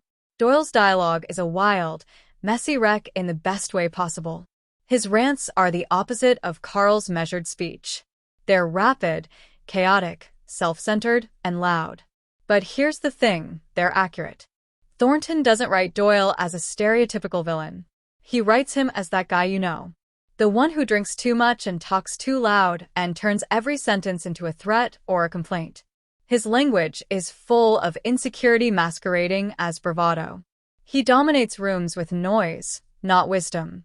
And the way other characters react, shrinking, placating, avoiding, speaks volumes without anyone saying a word. Again, that's the script doing double duty, using what's said and what's unsaid to deepen the emotional impact. Frank, the young boy, has some of the most poignant lines in the movie, and it's because he speaks with an unfiltered honesty that adults have forgotten how to use. His questions cut straight to the heart. He asks Karl things no one else dares to ask, not because he's cruel, but because he hasn't learned yet to dance around the truth. There's a rawness to their exchanges that's both sweet and painful. Like when Frank asks Karl about his past, or when he casually invites him to live with them. It's not grand. It's just real. That kind of writing is incredibly difficult to pull off without making it sound like a script, and Thornton makes it look effortless. Even the background characters, like the mentally ill patients in the institution or the guys in the garage, get lines that pop. Not because they're punchy or clever, but because they're idiosyncratic. They reflect unique perspectives, warped logic, offbeat rhythms. There's an unpolished charm to them. The script gives these people voices, even when society has long since stopped listening to them. Let's not overlook the structure either. The script unfolds like a slow, southern drawl. It takes its time. It breathes. There's no rush to get to the climax. The dialogue builds tension incrementally, often through mundane interactions. But those interactions accumulate. A quiet word here, a strange comment there, and suddenly you're in the middle of an emotional storm you didn't even see coming. That's the script's true magic. It lays out breadcrumbs in the form of casual talk, and by the time you've followed them, you're standing at the edge of a moral abyss. In short, Sling Blade isn't just a story told with words, it's a story built from them. The dialogue isn't decoration, it's construction. Every sentence is a beam. Every pause is a nail. And what it builds is something towering and tragic and deeply, achingly human. All right, let's dive even deeper into how Sling Blade takes genre execution and turns it into a quiet revolution. Most movies come stamped with a genre, like a label on a can. You know what you're getting before you pop the lid. Drama, thriller, Comedy. horror. Not this one. Sling Blade doesn't just ignore the genre label. It tears it off, crumples it, and tosses it in the trash, then proceeds to tell the story its own way. This is a film that whispers when others shout. It simmers when others boil. And it blends the edges of genre so masterfully that by the time you realize what it's doing, you're already hooked and emotionally cornered. Let's start with the drama element, because that's where Sling Blade sets up its tent. But this isn't your glossy, highly produced, courtroom drama kind of drama. There's no orchestra swelling behind speeches, no tightly edited montages of character transformation. Instead, the drama here is human, worn in, dirt under the fingernails real. It plays out in quiet glances, in the spaces between words, in the long silences that most scripts would rush to fill. The drama is domestic, almost microscopic in scope, but emotionally, it's massive. And because the story focuses on these small, everyday moments, Frank asking Karl innocent questions, Karl sitting in the garage fixing lawnmowers, Doyle yelling at dinner, it makes every emotional shift hit harder. The film teaches you how to watch it. It slows your pulse. It adjusts your rhythm. And once you're in that rhythm, every tiny shift feels seismic. Then there's the thriller undercurrent, because yes, it's there, hiding in the weeds like a snake waiting to strike. Even though there are no traditional thriller setups, no mysterious crimes to solve, no ticking clocks, no dark alley chases, Sling Blade is soaked in tension. It's the kind of slow, creeping dread that comes from knowing something will happen, you just don't know when. Karl's past isn't a mystery. We know right away he's committed murder. But the suspense comes from his stillness, his detachment, the possibility of what else might be hiding behind that calm exterior. And then there's Doyle, so full of volatile energy, so unpredictable, that every scene he enters feels like someone just walked into a room carrying a lit match. You don't know if he's going to explode or fizzle out. You just know he's dangerous. That kind of tension doesn't come from genre formula. It comes from deep character work and deliberate pacing. And Sling Blade nails it. Humor? It's there too, and not in the way most films would telegraph it. There are no punchlines, no laugh tracks, no one winking at the camera. Instead, the humor is bone-dry, awkward, and rooted in Karl's peculiar view of the world. When he talks about French fried potatoes or mispronounces words with absolute seriousness, it's not played for laughs, but it is funny. Not because you're laughing at Karl, but because he's so uniquely himself. The humor isn't a genre requirement here. It's a survival mechanism, a way to keep the emotional weight from sinking the story too deep into despair. It's the kind of humor you find in real life, the kind that sneaks up on you during tough times and catches you off guard. But here's the kicker. The film also brushes up against morality play territory. There's this undercurrent of justice and redemption, but it never feels preachy or didactic. It doesn't sit you down and lecture you about right or wrong. Instead, it shows you a man who did a terrible thing for what he believed were justifiable reasons. Then it shows you that same man doing something terrible again, and dares you to question your own moral compass. Are you horrified? Relieved? Conflicted? The movie doesn't tell you what to feel. It trusts you to sit with the ambiguity. That's a move you don't often see in mainstream genre films, which tend to wrap things up in a bow and send you home feeling morally aligned. Sling Blade leaves the bow untied and the questions unanswered. Another brilliant twist on genre is how the film handles its emotional payoff. In most redemption dramas, you'd expect a big moment where the character finally redeems himself publicly, maybe saves someone in a dramatic fashion, and is applauded or forgiven. But Karl's journey is internal. His redemption isn't flashy. It's not even spoken aloud. It's something you sense, something you absorb from the way he gently befriends Frank, protects Linda without fanfare, and ultimately makes a devastating decision with calm finality. There's no cheering crowd, no big hug, just a man doing what he believes must be done, and quietly walking away from the life he briefly touched. That's not just subverting genre, it's rewriting it. And finally, let's talk about setting, because Sling Blade doesn't just use the South as a backdrop, it folds it into the genre identity. The rural, small-town atmosphere gives the film a Southern Gothic flavor that's hard to pin down but easy to feel. There's a sense of faded glory, of time moving slowly, of old wounds that never healed. You see it in the cracked sidewalks, the cluttered garages, the people stuck in their routines. The genre elements don't float above this world. They're buried in it, stitched into every rusted tool and half-forgotten photograph. This is storytelling that uses place as part of its genre toolkit, and it does so without fanfare or exaggeration. So what does all this mean? It means that Sling Blade doesn't just execute a genre, it dissects it. It takes the bones of drama, thriller, character study, and dark comedy, strips them down, and rebuilds them into something slow, strange, deeply personal, and unlike anything else. It refuses to obey formulas. It dodges cliches like a seasoned boxer. And in doing so, it creates an experience that feels lived in rather than performed. It's not about genre boxes. It's about genre moods, gentle ripples instead of crashing waves. And if you're willing to sit with it, to lean into its pace and pay attention to the quiet, you'll find a film that redefines what genre execution can be. Let's go even deeper into Sling Blade's rich, haunting, and delicately embedded social and cultural commentary, because this film isn't just a Southern drama about a man with a dark past.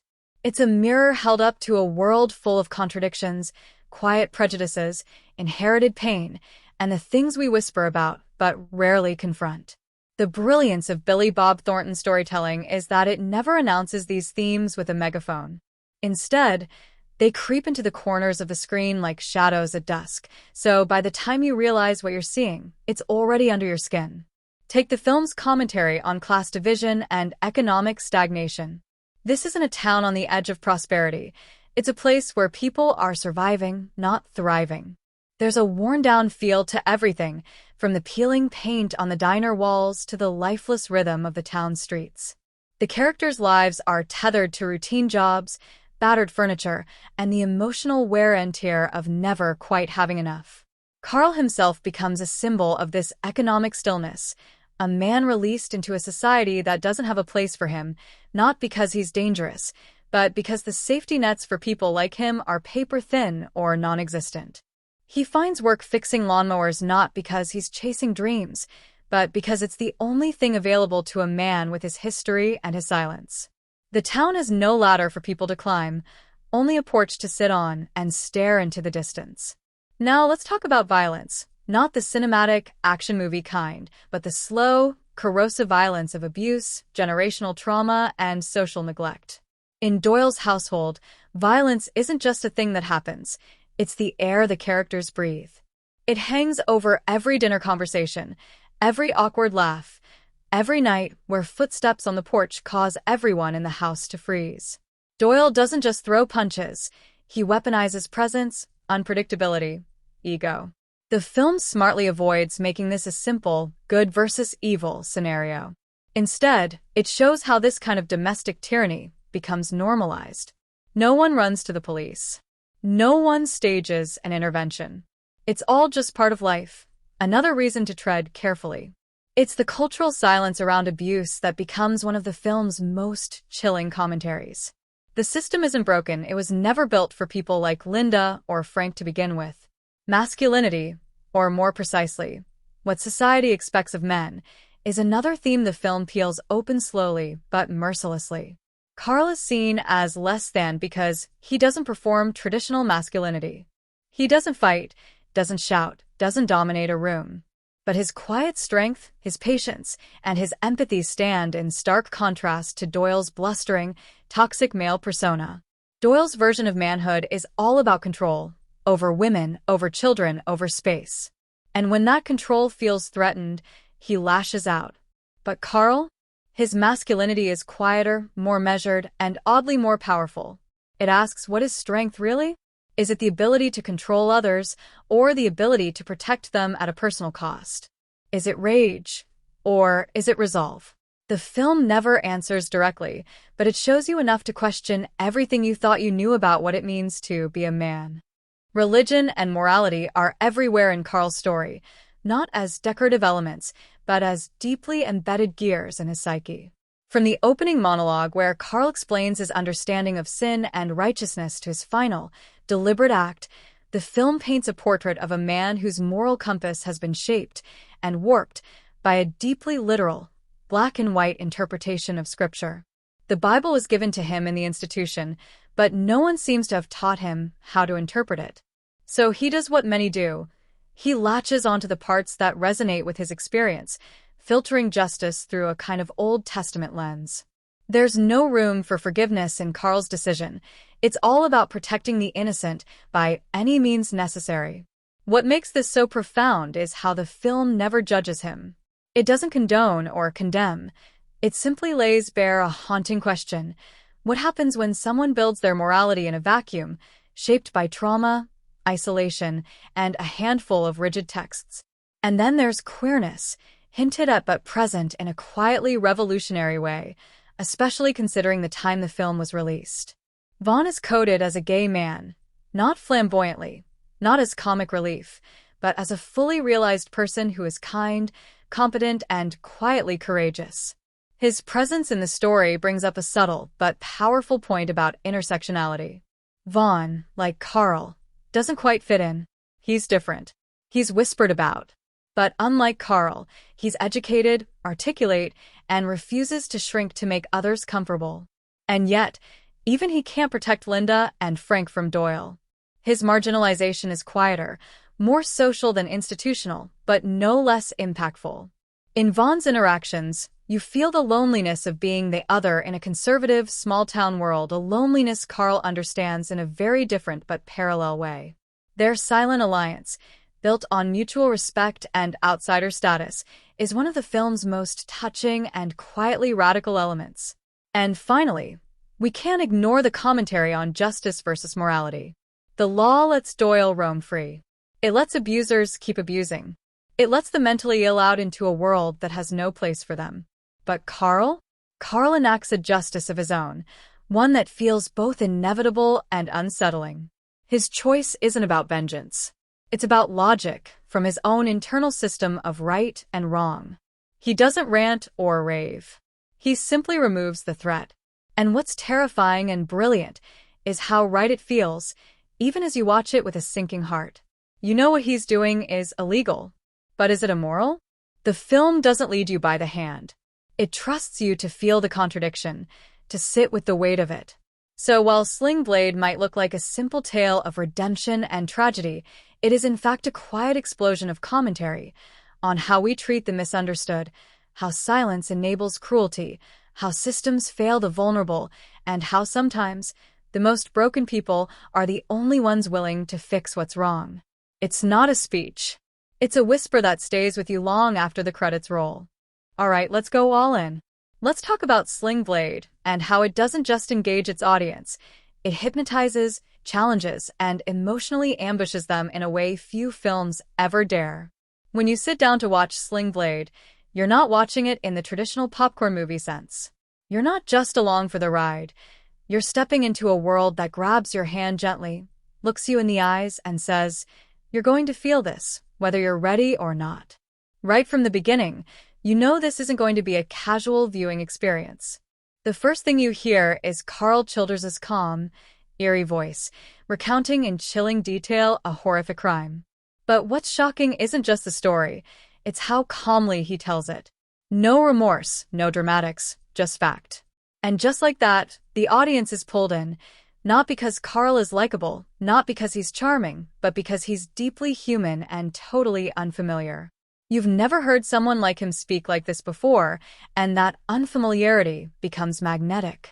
You lean in. You listen closer. You begin asking questions, not just about Karl, but about yourself. Would I forgive him? Would I fear him?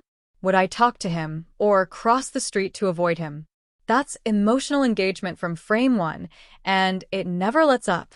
What's so extraordinary is the way the film doesn't manipulate you with big Hollywood moments. It builds emotional power through silence, stillness, and raw human connection. There are scenes where nothing much is said, but everything is felt. When Frank tells Karl about his dad. When Karl stares out at the yard after Doyle throws a tantrum. When Karl quietly listens as Linda thanks him for being there. These moments land with a thud, not because they're explosive, but because they reflect something real and unpolished. It's that emotional authenticity that gets under your skin. You're not just watching these characters, you're living beside them. And let's talk about Frank for a minute. This kid isn't written like a movie kid. He's vulnerable, awkward, hopeful, and bruised all at once. His friendship with Karl is so emotionally charged, so raw and delicate, that it feels like watching a flower grow through a crack in concrete. It's beautiful, and it's scary. You can feel how much Frank needs Karl. And as an audience member, you begin to need Karl too. Not because he's a savior, not because he's perfect, but because he sees Frank. He listens. He doesn't judge. And in a world full of loud adults who miss everything important, Karl's quiet presence becomes the emotional anchor for the entire story. That connection? That's the heart of audience engagement. You're not crying because the music swells. You're crying because you've been watching something real build between two people who needed each other more than they ever realized. Now let's talk about the audience reactions that come in waves, not just tears and heartache, but unease, dread, even moments of absurd humor. There's that weird push and pull where you don't quite know how to feel. When Karl is being questioned by the reporter, you might chuckle nervously at his bluntness. When he sits on the porch talking to Frank, you might smile at his gentle answers. But underneath all that is this low hum of discomfort. A man like Karl, with a history like his, sitting in a house where danger lurks in the form of Doyle. What's going to happen? You feel that emotional tension in your chest the whole time. It doesn't explode often, but it simmers, keeping you completely locked in. And then there's that final act. You feel it coming like a train in the distance, slow but unstoppable. Karl is preparing himself. The camera lingers. The silence grows louder. And as he carries out what he believes is the only possible act of protection, you're not cheering. You're not recoiling. You're just devastated. It's a moral earthquake. You understand it. You mourn it. You wish it didn't have to happen. But a part of you knows it did. That final scene, where Karl returns to the institution, where he sits quietly in that white room after doing what he thought was right, that's where the real emotional gut punch lands. He looks at the walls. He hums a little. And you realize, this is his piece. And just like that, you're crushed by the weight of it. The audience is left speechless. You're not just watching a movie anymore. You're sitting with an experience that rewires the way you look at violence, justice, redemption, and loneliness. And here's where it gets really interesting. This film lives in your mind long after it ends. You don't just reflect on it. You carry it. It creeps into your thoughts days later. You wonder what happened to Frank. You wonder what Karl could have become under different circumstances. You talk to people about it. You need to talk to people about it. Because Sling Blade is the kind of movie that starts conversations. Deep ones. Uncomfortable ones. Beautiful ones. It invites disagreement. It invites interpretation. It invites empathy. It becomes part of you. And yes, it absolutely begs to be watched again. Not because there are plot twists to unpack, but because once you know where it ends, you start seeing everything differently from the beginning. You see the tension in Karl's eyes, the cracks in Doyle's charm, the quiet desperation in Linda's smile. Every line takes on new meaning. It becomes richer, heavier, more emotionally loaded. Watching it again isn't just revisiting the story. It's re-experiencing it through a deeper emotional lens. So how does Sling Blade engage its audience? Not with noise, but with honesty. Not with spectacle, but with soul. It doesn't entertain in the conventional sense. It immerses. It dares you to feel deeply, to reflect, to question, and to carry a piece of its story with you. It isn't just a film you watch. It's one that watches you back. All right, let's really stretch this canvas and paint the full picture of where Sling Blade stands in the cinematic landscape when we compare it to its peers, influences, and thematic cousins. Because once you start stacking it up against films in its genre, in its emotional territory, and in the filmographies of its director and actors, what becomes startlingly clear is this. Sling Blade isn't playing the same game. It's sitting at the same table, sure, but it's got its own deck of cards, its own language, and it wins the hand without even raising its voice. Let's begin with Southern dramas, those earthy, sweat-soaked, soul-heavy films that let heat and silence linger like a third character. Think The Apostle with Robert Duvall, A Love Song for Bobby Long, or George Washington by David Gordon Green. These are films that understand the power of stillness, the weight of regret, and the strange intimacy of rural isolation. And while Sling Blade shares their setting and their spiritual quiet, it goes further. It's not just a film set in the South. It feels Southern, not through accents and trucks and church steeples, but in its rhythm. In the way it lets words meander like front porch conversations. In how it acknowledges violence not as a plot twist, but as a quiet, generational ghost that lingers behind every family meal and backyard barbecue. Where other Southern dramas might aim for poetry, Sling Blade whispers hard truths in plain speech, and that somehow lands deeper. Now, Shift the lens to character studies of deeply flawed, morally ambiguous men. Cue up There Will Be Blood, Taxi Driver, First Reformed, The Wrestler. These are intense portraits of broken people struggling with purpose, identity, or revenge. And yes, Karl Childers belongs in their company. But while Daniel Plainview descends into madness with a baptism of oil and fury, and Travis Bickle spirals with righteous rage, Karl moves the opposite way. His story isn't about becoming unhinged. It's about finding a strange sort of peace, even if it comes through violence. He's not railing against society. He's trying to build some kind of moral structure inside himself, with the only tools life has given him: religion, remorse, routine. Where other films burn, Sling Blade smolders. Its intensity is internal, its arc not a collapse but a tragic kind of clarity. Then you've got the quiet man with a dark past subgenre, films like Leon, The Professional, Drive, or even Logan. You know the type. Lone wolves with hidden pain who forge fragile relationships with vulnerable people, often kids. Sling Blade fits that mold on the surface, but once again, it subverts expectation. Karl isn't slick, silent, or cool. He's awkward. He's slow. He doesn't protect with guns or fists. He protects with attention, patience, and eventually a wrench. And the bond between him and young Frank? It doesn't feel like a movie contrivance. It feels like something built slowly and carefully, like a bird building a nest with twigs and bits of string. There's no training montage. No, I've got your back, kid moment. Just two broken souls finding something resembling family in each other. Even within the category of films about mental institutions and outsiders re-entering society, Sling Blade does its own thing. Compare it to One Flew Over the Cuckoo's Nest, where rebellion is loud, defiant, and tragic. Or Rain Man, which leans into melodrama and formula. Sling Blade never plays to the gallery. It never asks for pity. It never reduces Karl to a stereotype or tries to fix him. The film accepts him fully as he is, his violence, his innocence, his odd sense of right and wrong. That, in itself, is radical.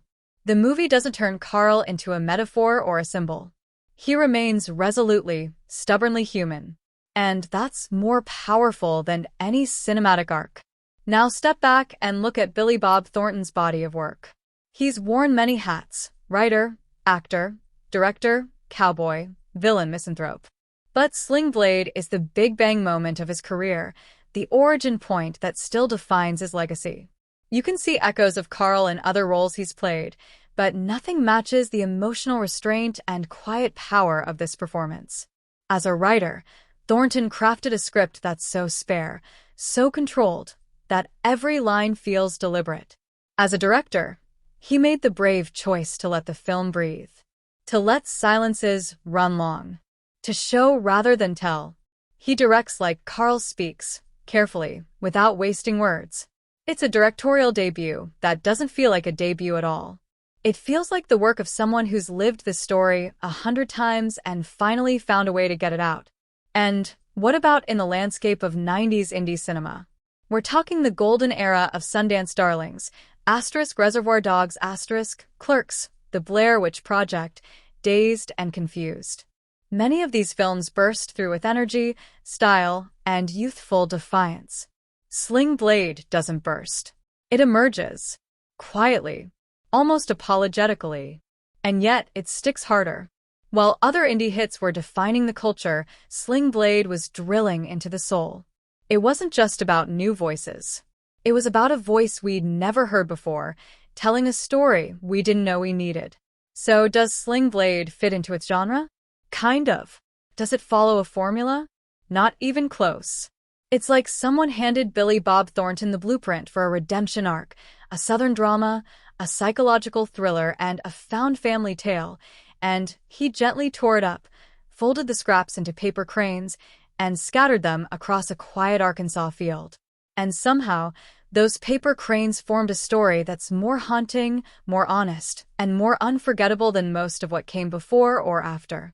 That's not just genre execution. That's genre elevation. Let's dig even deeper into the symbolic soil of Sling Blade, because this is not just a movie you watch. It's a movie you unpack, layer by dusty layer, until you're staring at a quiet storm of meaning sitting beneath every word, every object, every long silence.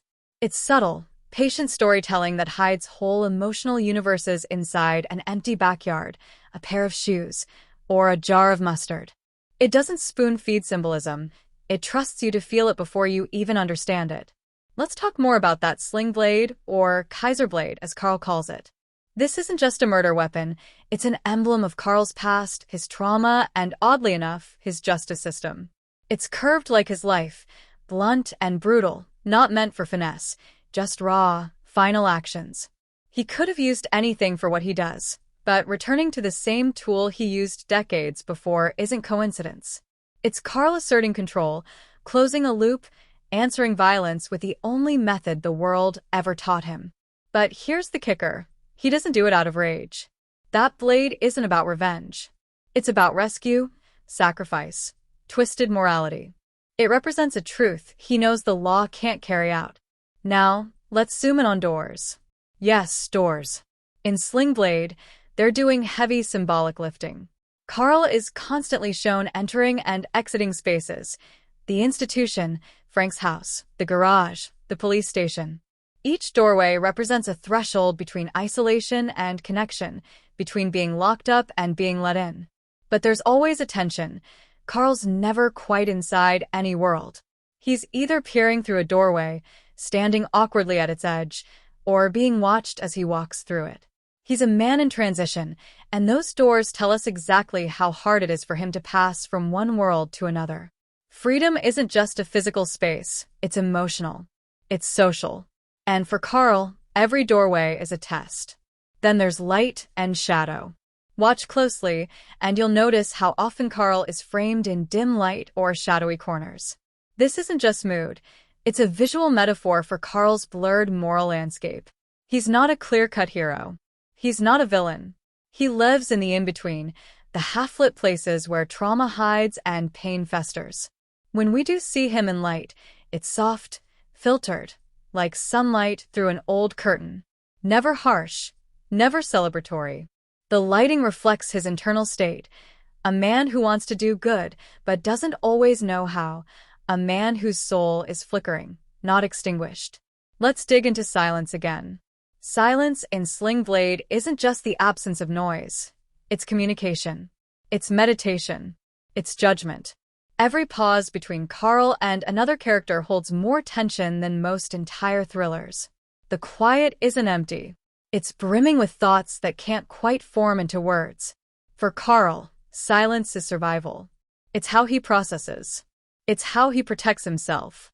And when other characters sit in that silence with him, when they don't rush to fill the space, it becomes a kind of intimacy. That's a bold narrative tool.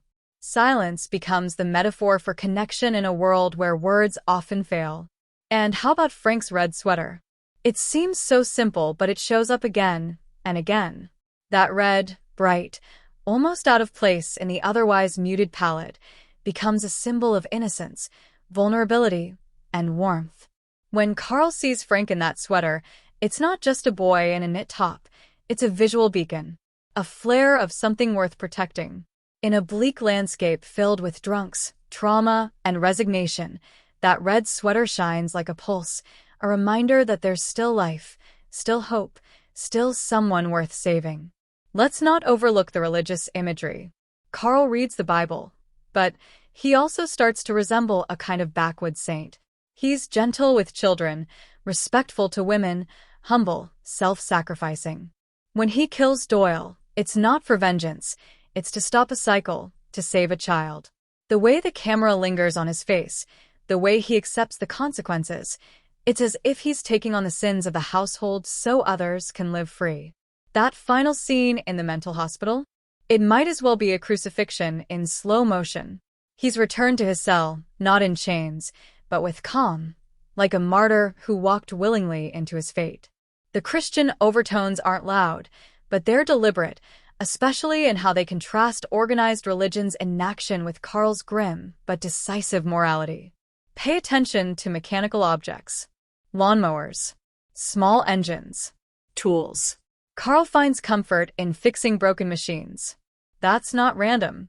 It's symbolic of his desire to fix broken people, broken situations. He's a man who can't always say what's wrong, but he knows when something isn't working. Fixing engines becomes his way of making sense of the world. It's how he proves his worth. It's his way of bringing order to chaos. And every time he fixes something, it's a small rebellion against the idea that he's irreparably broken. Even the way characters sit says something. Karl is often seated low, hunched, folded into himself, while Doyle sprawls wide, invades space, takes up the room like he owns it. That visual contrast is a metaphor for power, for how abuse dominates and how trauma retreats. The body language isn't just acting, it's symbolic staging. Every scene is a chessboard of metaphors. The film's final image, Karl sitting in his chair, quiet, hands folded, looking ahead, isn't just an ending. It's a visual metaphor for peace through pain. For someone who's made peace with his role in a world that never gave him many options. That final stillness is louder than any speech. It's not a victory pose. It's not defeat. It's a symbol of resolution, of accepting consequences, of finding a strange, sad kind of grace. So yes, Sling Blade is soaked in symbolism. It doesn't wave it in your face, it whispers it in the background. It dares you to notice. And once you start seeing it, you realize that everything from the way someone holds a tool to the color of a shirt is saying something deeper. The metaphors are everywhere, stitched into the fabric of the film like secret threads. All you have to do is watch closely enough, and you'll see a story not just being told, but unfolding quietly beneath the surface, one poetic symbol at a time. Let's go deeper, much deeper, into the historical and cinematic soil where Sling Blade planted its roots. To expand on what makes this film a remarkable cultural artifact, we've got to open up the layers like an old southern attic, dusty, creaky, and filled with things that speak volumes even if they never say a word. Sling Blade came out in 1996, but the world it paints feels older, haunted, like it's been marinating in unresolved emotions and ancient grievances. It's not trying to recreate a major historical moment or flashback to headline-making events. Instead, it presents a more intimate kind of history, the kind written in personal trauma, working-class routines, and the slow churn of generational cycles. You won't find flashy politics or date-stamped events. What you'll find are relics of a forgotten America, the overgrown yards, the flickering porch lights, the garage rock bands rehearsing in trailers. It's a portrait of Southern life that feels drawn from the lived experience, not some romanticized version of it. Billy Bob Thornton's Karl is not just a character released from an institution, he's a symbol of a country still wrestling with how it treats the most vulnerable. In the broader historical context, the U.S. mental health care system had undergone massive changes leading into the 90s. The policy of deinstitutionalization that began in the mid-20th century left many former patients in the care of families or, worse, on their own. This created both a literal and metaphorical wilderness for people like Karl, abandoned by a system that no longer knew what to do with them, and misunderstood by communities that never knew how to welcome them back. Sling Blade doesn't explicitly politicize this reality, but by placing Karl in the center of the story and showing his slow, awkward return to society, it forces the viewer to confront it nonetheless. And then there's the historical setting of the South itself. Not just geographically, but emotionally and culturally. This is a South that still carries the scars of its past. Economic stagnation, generational poverty, a silent epidemic of domestic violence, and a culture that teaches men to either bottle up their pain or explode with it. The characters don't talk about these things directly. That's the brilliance. They live it. They wear it in their body language, in the way they sit at a dinner table, in the way they avoid eye contact or speak through clenched jaws. The history of that region, its racial divides, its poverty lines, its patriarchal values, seeps into the wood of every house and the air of every scene. Thornton doesn't put it in the dialogue, he puts it in the atmosphere. In terms of American film history, Sling Blade arrived at a pivotal moment. The mid-1990s were fertile ground for indie film. Audiences had begun turning away from the bloated blockbusters of the 80s and looking for something rawer, more real. You had Pulp Fiction a couple of years earlier, changing the rules of storytelling. You had filmmakers like Richard Linklater and the Coen brothers reshaping the indie landscape with character-driven films. And then comes Sling Blade, a slow, contemplative movie with no car chases, no explosions, no high-concept premise, just one man with a unique way of speaking, a troubled past, and a wrenching moral decision in front of him. It was like a whisper in a room full of shouting, and people listened. This film also marks an inflection point in the career of Billy Bob Thornton and in the perception of multi-hyphenate filmmakers. He didn't just star in the film, he wrote it. He directed it. That kind of all-in-one creative vision brought back the auteur spirit of earlier decades, the kind you saw in Orson Welles or John Cassavetes. Thornton wasn't just telling a story. He was crafting an entire world from the ground up, a world so specific and grounded that it felt mythic. And the industry noticed. It was a watershed moment that said, yes, you can still make a deeply personal, deeply Southern, deeply tragic film and have it not only succeed but matter. And when we talk historical context, let's not ignore its place in the Southern Gothic tradition. Sling Blade belongs on the bookshelf next to Flannery O'Connor, William Faulkner, and Carson McCullers. It doesn't lean into supernatural horror or grotesque caricature, but it mines the same deep well of moral ambiguity, isolation, and eerie quiet. It's a modern echo of stories where the monsters aren't always obvious, and salvation doesn't arrive on a white horse. It arrives holding a lawnmower blade. So no, this isn't a film that aims to check off historical facts like a documentary. Its contribution to film history lies in how it feels historically true, how it captures the emotional temperature of a region, an era, and a segment of American life that rarely gets this kind of spotlight. Sling Blade is history as lived experience, not textbook. It's the quiet Southern revolution in storytelling, one that didn't need spectacle to shake the cinematic world. It just needed a man named Karl, a red swing blade, and the quiet conviction to do what he thought was right. And in doing so, it carved its name into American film history with the same slow, steady hand it used to tell its story. All right, buckle up, because now we're really diving deep into the dollars and drama behind Sling Blade, and trust me, this story is just as compelling as anything that happens on screen. You see, Sling Blade didn't just roll out of a slick Hollywood machine with endless piles of cash, a galaxy of A-listers, or a marketing campaign that carpet-bombed every media outlet. No, this film came out of the margins, made on a shoestring budget, built on grit, heart, and a hell of a lot of storytelling muscle. The kind of production where every penny had to count, every scene had to matter, and there was absolutely zero room for waste. Let's talk about that budget again, $1 million. That's pocket change by industry standards. You couldn't even shoot a car chase in most action movies for that amount. But Billy Bob Thornton wasn't trying to blow things up. He was trying to blow people away emotionally. And that's where the magic lies. When you watch Sling Blade, you don't see a movie that looks cheap or rushed. You see a film that's intentionally stripped down, raw, and honest. It's not flashy, it's not polished, it's lived in. Every creaky floorboard, every flickering bulb, every overcast sky adds to the weight of the story. This wasn't a movie trying to look like something else. It was trying to look like real life. And with that modest budget, Thornton and his team leaned into the limitations and turned them into strengths.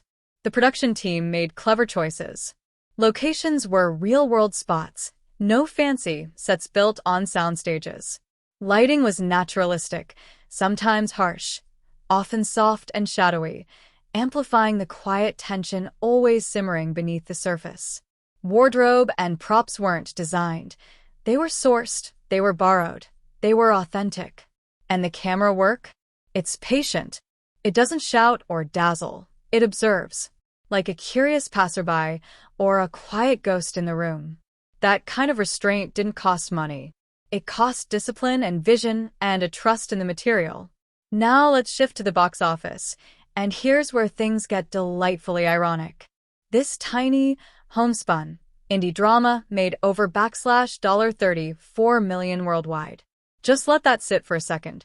A film without a marketing juggernaut, without explosions or celebrities in spandex, earned more than 30 times what it cost to make. That's not just success. That's cinematic alchemy. That's the kind of financial return that makes studio accountants blink twice and suddenly rethink their slate of summer blockbusters. But how did it happen? How does a quiet movie about a mentally challenged man with a dark past become a box office sensation? Well, for one, it didn't happen overnight. Sling Blade premiered at festivals, most notably at Telluride and Toronto, and that's where the fire started. Critics raved. Audiences leaned in. Whispers turned into buzz. Buzz turned into hype. And suddenly, theaters started filling up with people curious to meet Karl Childers and hear him talk about biscuits and mustard. It spread by word of mouth, the old-fashioned way. One person telling another, "You have to see this."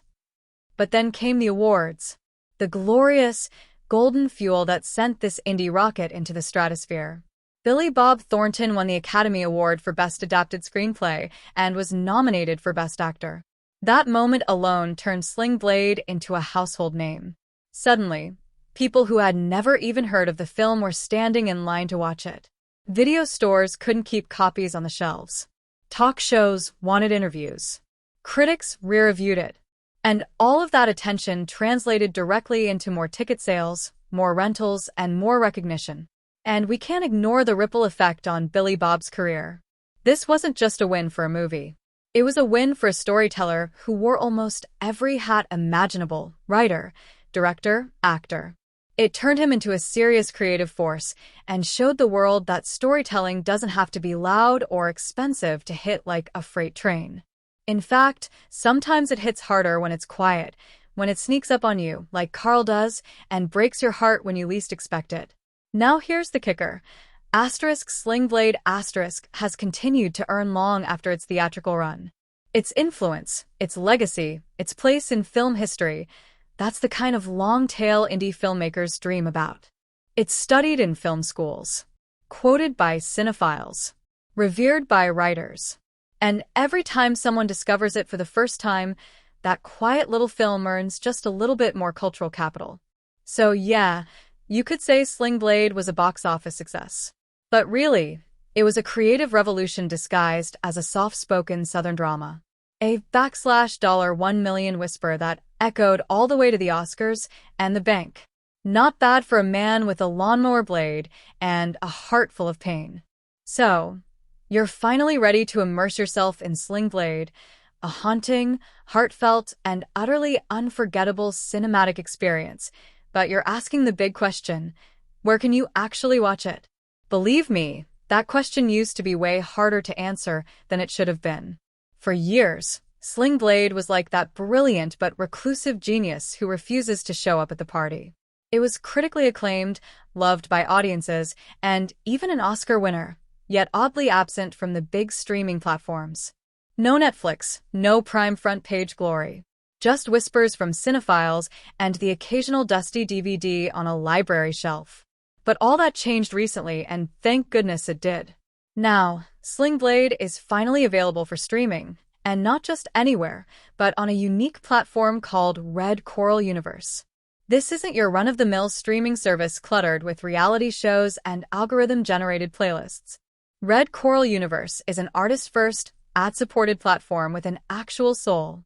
It's the kind of place that treats films like Sling Blade with the reverence they deserve. And get this, it's available in a fully remastered 4K version.